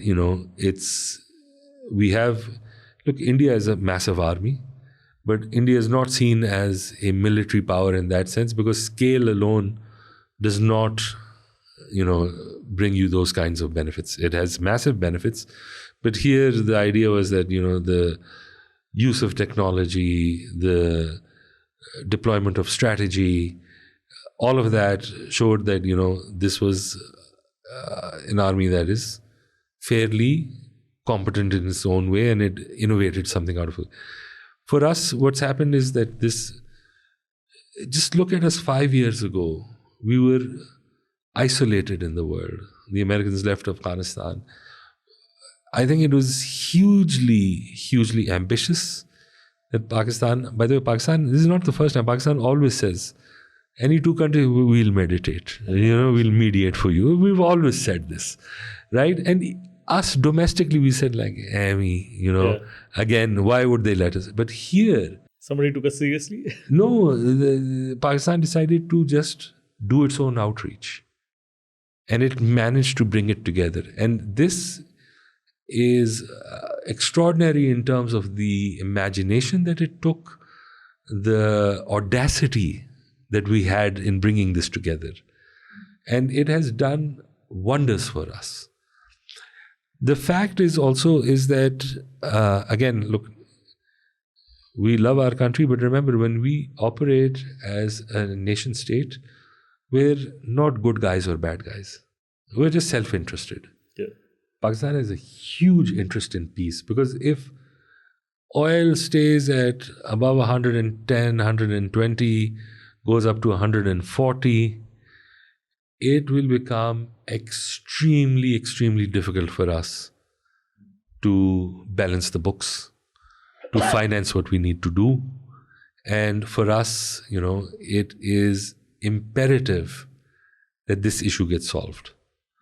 The other thing is also like the one thing that Pakistan doesn't want, and no country wants really, is we don't want Israel in our immediate neighborhood. The fact that they're attacking our neighbor, they're hugely involved in it. Solving something of this sort is also, important for us to make sure, because imagine, for all the good or bad of the Iranian regime, but let's say it falls, the Iranian government that comes next is going to be overtly aligned to Israel. And that is a problem for Pakistan. Obviously, in some ways, India is overtly aligned to Israel, but India is not a junior partner to Israel. Right? India does its own thing. Right? It's taking its own benefits from Israel. Short-sighted maybe, but it is not a junior partner. But is it primarily like all the strategy against Pakistan, or? Yeah. I mean, there's an interest in that, but there's also just a general interest in, partly because of the way, Modi views the world and, where that comes into play. But for us, ensuring that the status quo remains is very important as a country. That doesn't take away from the fact that what we achieved in at least getting this off the table, getting a ceasefire in place, has been, honestly, even to most naysayers, has been phenomenal. It's like a rehabilitation of where we had been sidelined. We weren't getting out of FATF problems. Like, we were stuck in so many quagmires here and there, which basically our international isolation had put us in. And now we're suddenly, at this other thing, and I think it's been brilliant. The other thing is, I hope we succeed. Considering the success that we have had last 1 year, do you think despite that India would, try something again, or would there be like a false flag operation, or do you anticipate something like that happening in the near future? I mean, so this is something like other people know better, but most people think round 2 is inevitable. I also think that round 2 is inevitable. And I don't think you need a false flag operation for that. The problem is that India's stated objective is that if any massive act of terror happens in India, it must have been us. And they don't wait for it anymore. And this is also a strategic trap, which, by the way, we've also done for ourselves. I'll just come to that. But India has, God knows how many secessionist movements. Not every province of India is Punjab or UP and all that. There are many problems. If it's domestic and it has to be tracked back to us, so strategically then you're put into this, binder where they have to attack us. We have to respond. It's going to create huge problems. It's the same thing like with us in Afghanistan right now. Like, we've decided that, because we're not getting progress from the Taliban, that military operation is, but it also puts us in this backseat, is that if we have some kind of significant thing which is tracked back to the TTP, and then does this mean that every future action for us will also mean something for us? That's a problematic position to be in. So, I mean, I particularly think for India, I think that it's inevitable that we're going to have another round. The only thing that I do think is that what India discovered was that going immediate to such a high level of escalation in war with us, without making the case to the world that we were responsible, the world did not accept India's positions and saw it as irresponsible. And also in terms of the military outcome, it's had a degree of a loss of international prestige where it was doing well. This is also then subsequently compounded by the fact that India was doing international assassinations in Canada and elsewhere, which was also catching up to them. So the world powers have sort of like decided to put India in its place. I mean, they can't put it in its place. It's too important. It's too large. It is going to grow into something significant. Obviously, Modi's policies have put its own domestic integrity at stake because, Muslims are a very large percentage. And it used to have this belief like India for all. And now it's like a much more reactionary India in terms of its conception. But I think that our particular position now, maybe, if India is at some level much more oriented towards realpolitik and understanding how things have changed, maybe there's at least seeds of a re-evaluation of how they want to take things forward with Pakistan. I don't think that it's likely to happen. I believe things are too far gone between us. And I also believe that at this stage, Pakistan's job in the next 2 to 3 years is ensuring that what this war taught us was our own defense gaps when it comes to anti-drone work, some, missile defenses. Yeah, that so needs air to be defenses. addressed. That needs to be addressed. And do you think that India's continuous denial of Indus Water Treaty could become one of the reasons why we fight again? Yes. Water is existential. And I'm not well informed enough to know exactly when that will become something significant. But that's one of the reasons why, I think that ultimately we don't have to be best friends, but we have to be acceptable neighbors. Because this particular conflict going forward, I think there's always going to be, my new understanding, there's always going to be issues. But to be at the edge of war all the time is going to be problematic, both for them and us. And that we have to find a way to walk it back. And it's happened in the past. We've had wars before, our country broke into, but there have been thawing of relations. There've been, so I think it's not out of the realm of possibility that we should get to there at some point. What do you think about our relations with Afghanistan? Is it going to be the same way now with the tensions going on? So with Afghanistan, it's for me, look, this thing is true. Like, I think my analysis would be poor because I'm hugely sympathetic to Afghans.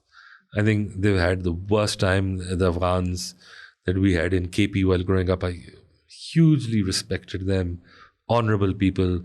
I think that Afghans have been made a scapegoat in Pakistan because the ordinary citizen has nothing to do with, the Taliban. They've been, I just think, like, for us, I think obviously border defense is incredibly important.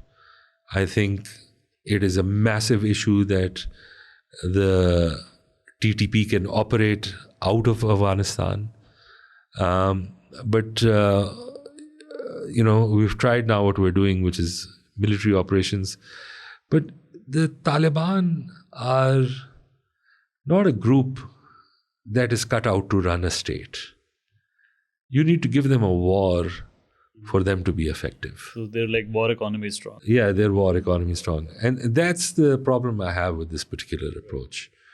That, because, tomorrow any country attacks us, we're all going to be with Pakistan. It's the same in Afghanistan, right? As much as the people may despise the Taliban, if somebody else attacks you, it's a problem. Yeah. And I believe that, eventually people are going to get tired of the Taliban because they're not able to deliver. They're not oriented to doing that. What they will eventually have in a Taliban in Afghanistan is that they're just going to parcel it out as fiefdoms, and it'll be one country, there'll be one nominal thing at the center. But, effective control isn't going to be that strong because the Taliban are not a singular entity in that particular fashion that some might be, because there are so many groups associated with it.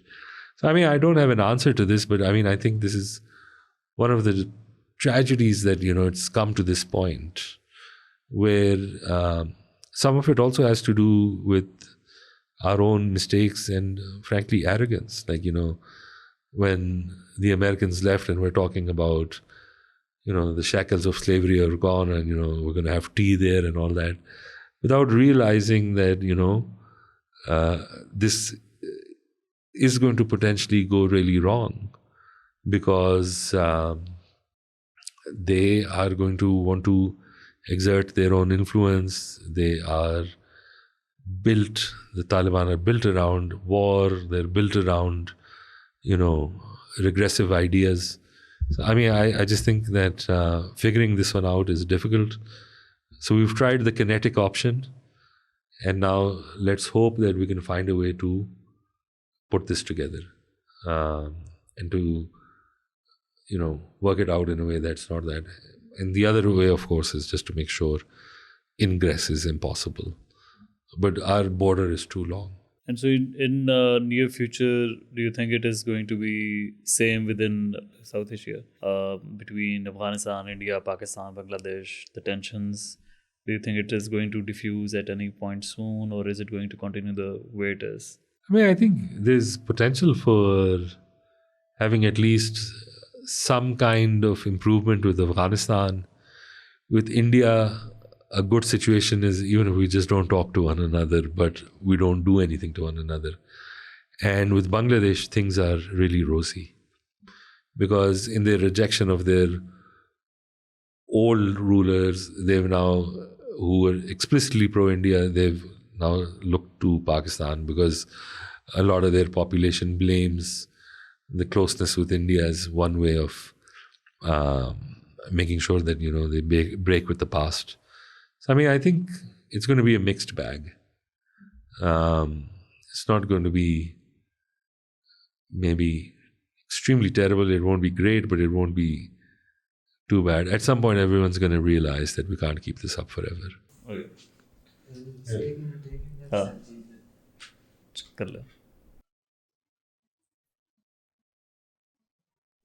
So I also realized the way you think about geopolitics.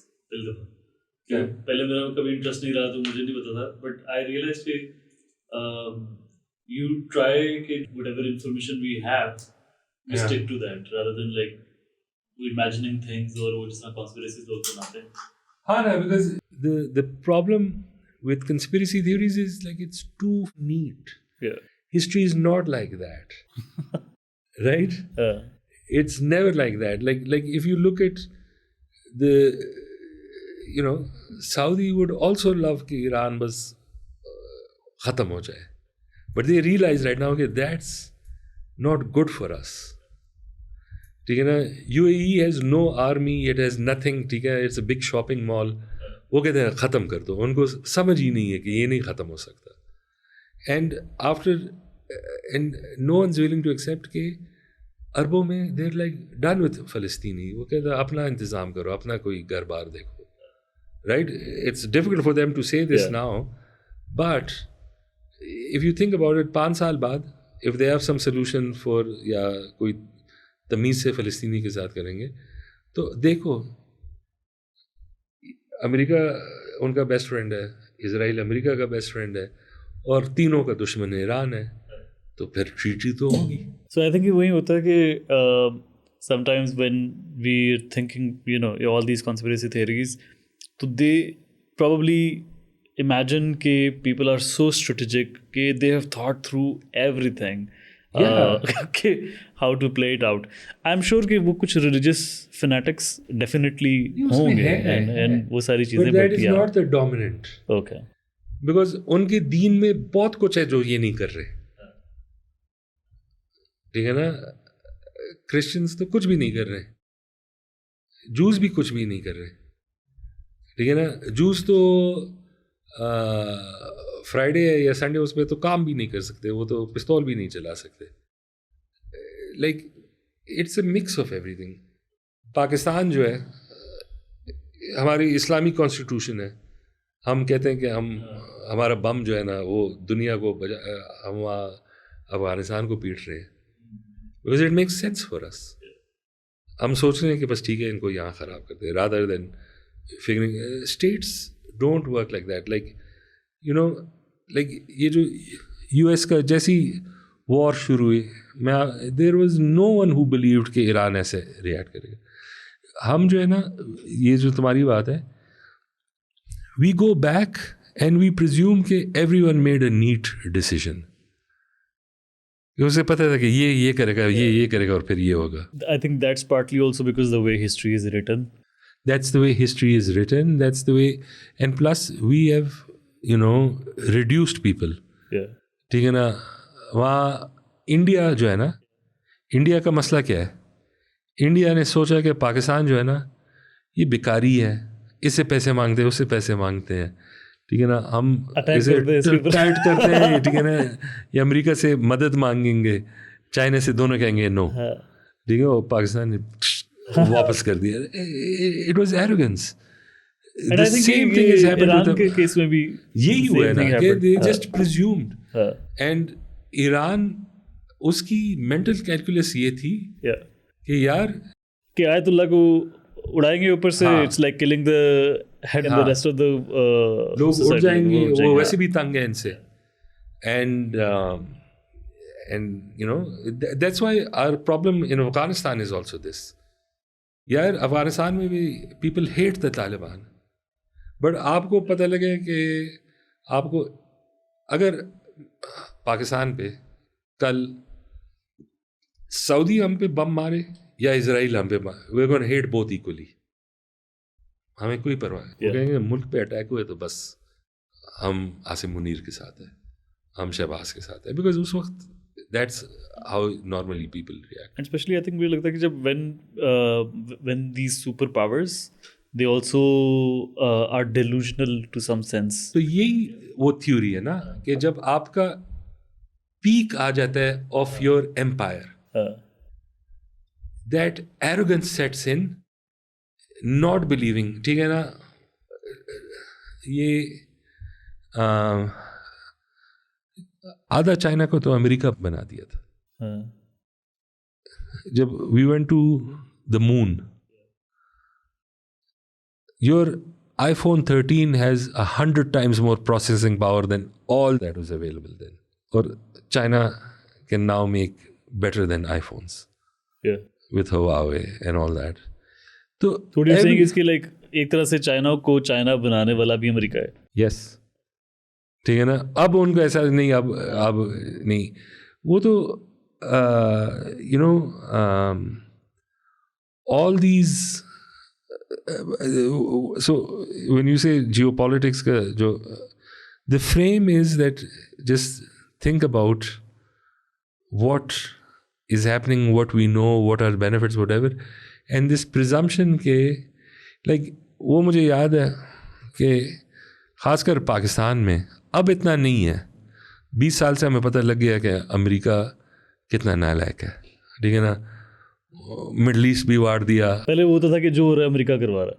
जो कुछ भी हो रहा है ना, मेरा गाय मर गया, ये भी उन दलों ने मारा होगा. ठीक है ना, हमें गरीब कर रहे हैं. ठीक है, हमारा फ्लड आ गया, ये भी उन्होंने किया है कि वो यार पूरी दुनिया गर्म हो गई है. ठीक है ना, तो यहाँ से तो आएगा फ्लड अब. लेकिन अब जितना अमेरिका ने अपने आप को ख़राब किया है पिछले 4 सालों में, देखो इनका सबसे बड़ा फ़ायदा क्या है कि द वर्ल्ड वांट्स डॉलर्स. अब लोग कहते हैं कि नहीं, find other petrodollar, other currencies निकालो. ठीक है. And it becomes a Ponzi scheme in a way if everyone stops believing in that. Exactly, right? Everyone, it is such a short-sighted country. Like,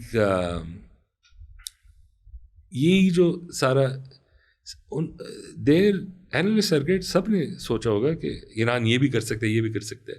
but नहीं, मजाल है कि इनमें ये इतने दलेर हैं कि हमारे साथ ये करेंगे. उन्होंने day 1 से वही काम कर दिया कि ठीक है हम तो ख़त्म हो गए, सबको ख़त्म कर रहे हैं.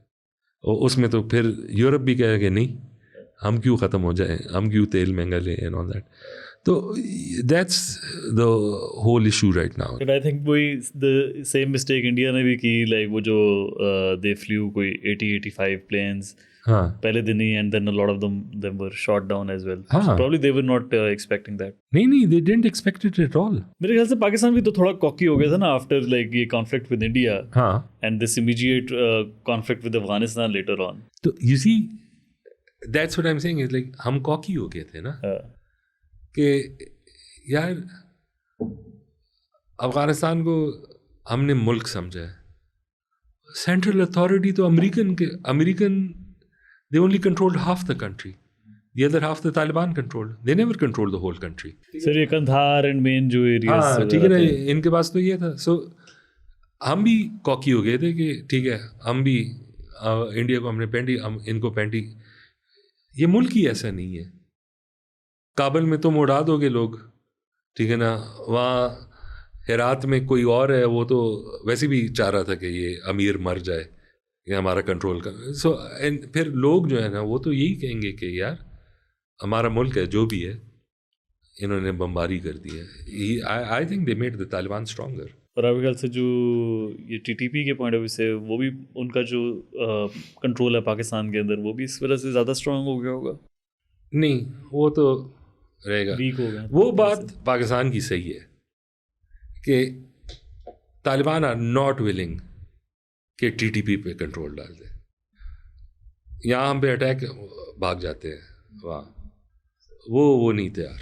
I know you not a fan of predictions, but I want you to just think of something that comes to your mind and corresponding to the year 2027. Janoon will reform or concert करेंगे Karachi. Yes. And why do you think so? Are we like are they coming they're already back together? doing stuff in America. Achha. They go and they're all together. There's Brian, there's Salman, and Ali comes from Pakistan. Achha. So I think Janoon जो है, and hopefully at some point they'll realize कि ठीक है concert से पैसे बन रहे हैं, but let's make another album. Okay. Yeah. So I hope that happens. Yes. 2030. 2030 is just 4 years away, right? Yeah. So I think at this point, I don't think the world is going to be all that radically different. Yeah. I think that it's not too far down the line. I think probably we'll see the AI bubble burst, because right now the thing with AI is that AI is essentially being subsidized. It's very expensive to run, the energy and the tokens required and all that. And I think then we'll find proper use cases. Or tab tak the real employment issues around AI will start manifesting themselves. Okay.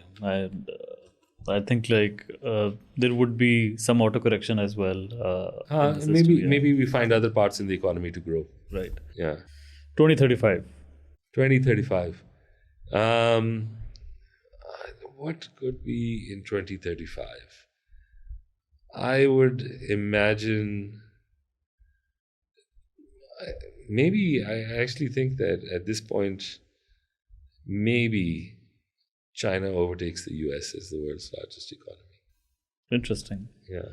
And do you think they would inevitably have that conflict that you talked about? I mean, that conflict is already happening, but it's just being done bilaterally. It's being discussed. Like, a tariff is actually a measure of non-kinetic war, right? You're fighting somebody else's goods. And, they've been using that against other countries, against China. They've done differential tariffs for their electric cars so that it does not sweep the market in the US. I think that, they're already having some form of detente over Taiwan, where, one is supplying weapons to a country that another is claiming, the other is surrounding it with ships and all that. I think that the conflict is happening. I personally don't think that the US and China are going to have a kinetic war by 2035. But I think, conflict takes many forms. Right. Choosing a country to ally with you is also a form of conflict when both are courting, getting one to, deny the other.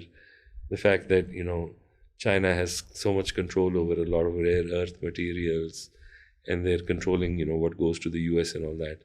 I think that already exists. Maybe some of it will become more pronounced. But a war between these two might be limited, but it will be in a theater that is not in each country because they're so far away. तो कहीं समंदर शमंदर में एक दो जहाज एक दूसरे के गिरा देंगे. Yeah. And when this happens, though, what happens to petrodollar system? Well, nothing really. I mean, because Do you think like that continues to be the medium of exchange? yes, Okay. yeah. So that wouldn't be replaced even if economically You see, China look, overtakes. a lot of people would want to do it, but like nobody wants to use the renminbi. The Chinese currency is not a good replacement. Or kya hai? Then there's the pound, and the UK is essentially now a struggling country for the past 10 years. There's no, sense that it's going to change its fortunes going forward. There's no currency right now other than the dollar offering what it has.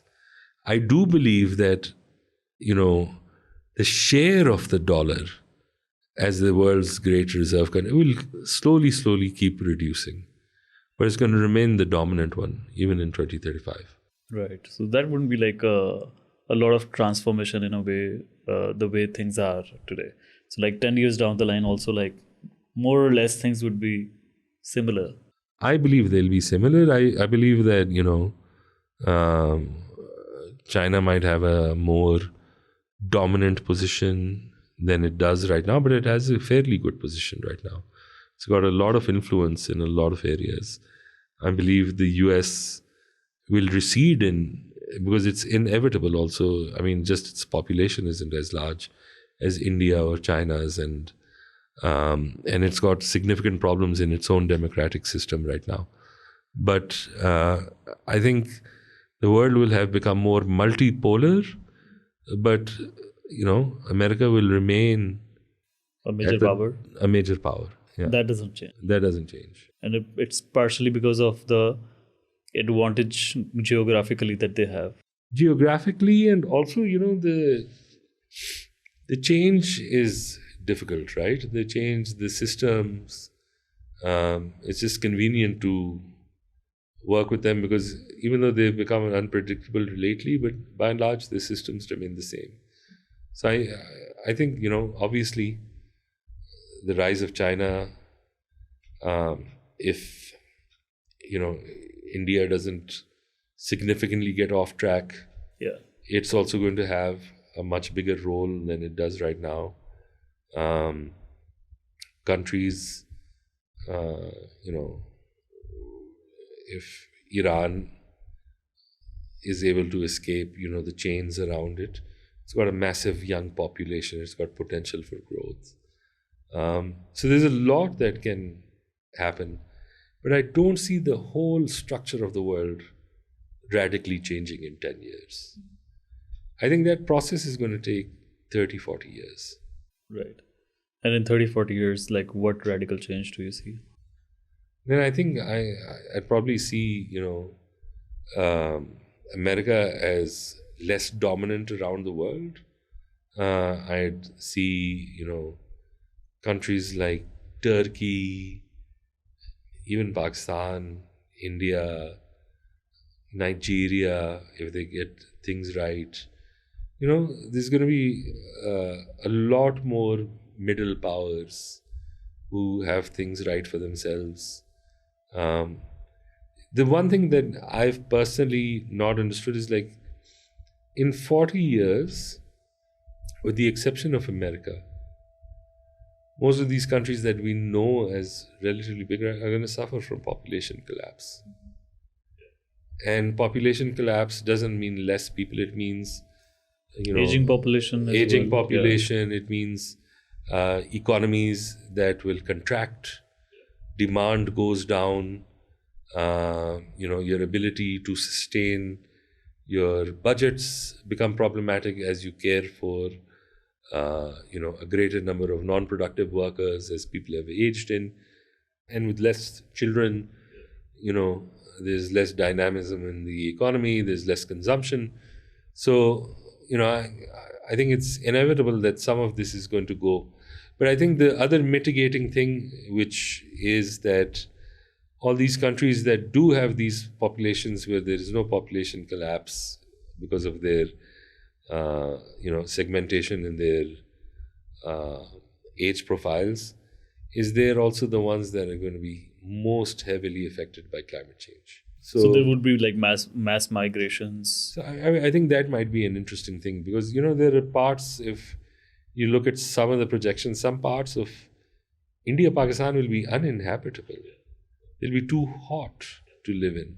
I mean, I was reading somewhere about like this wet bulb effect. Yeah. And I learned that if there is like humidity which is 100%, the temperature rises to 38, 39 degrees Celsius, you die in 6 hours.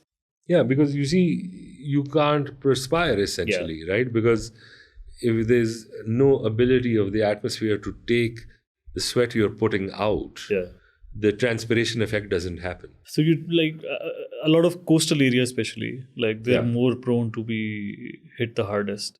And once these areas are uninhabitable, people move inward or to the areas that are going to be more. So hence this climate-induced migration. Yeah. So I mean, again, that's why I don't like predictions, because I just think it's so super complex and there are people better able to do it. But I do think that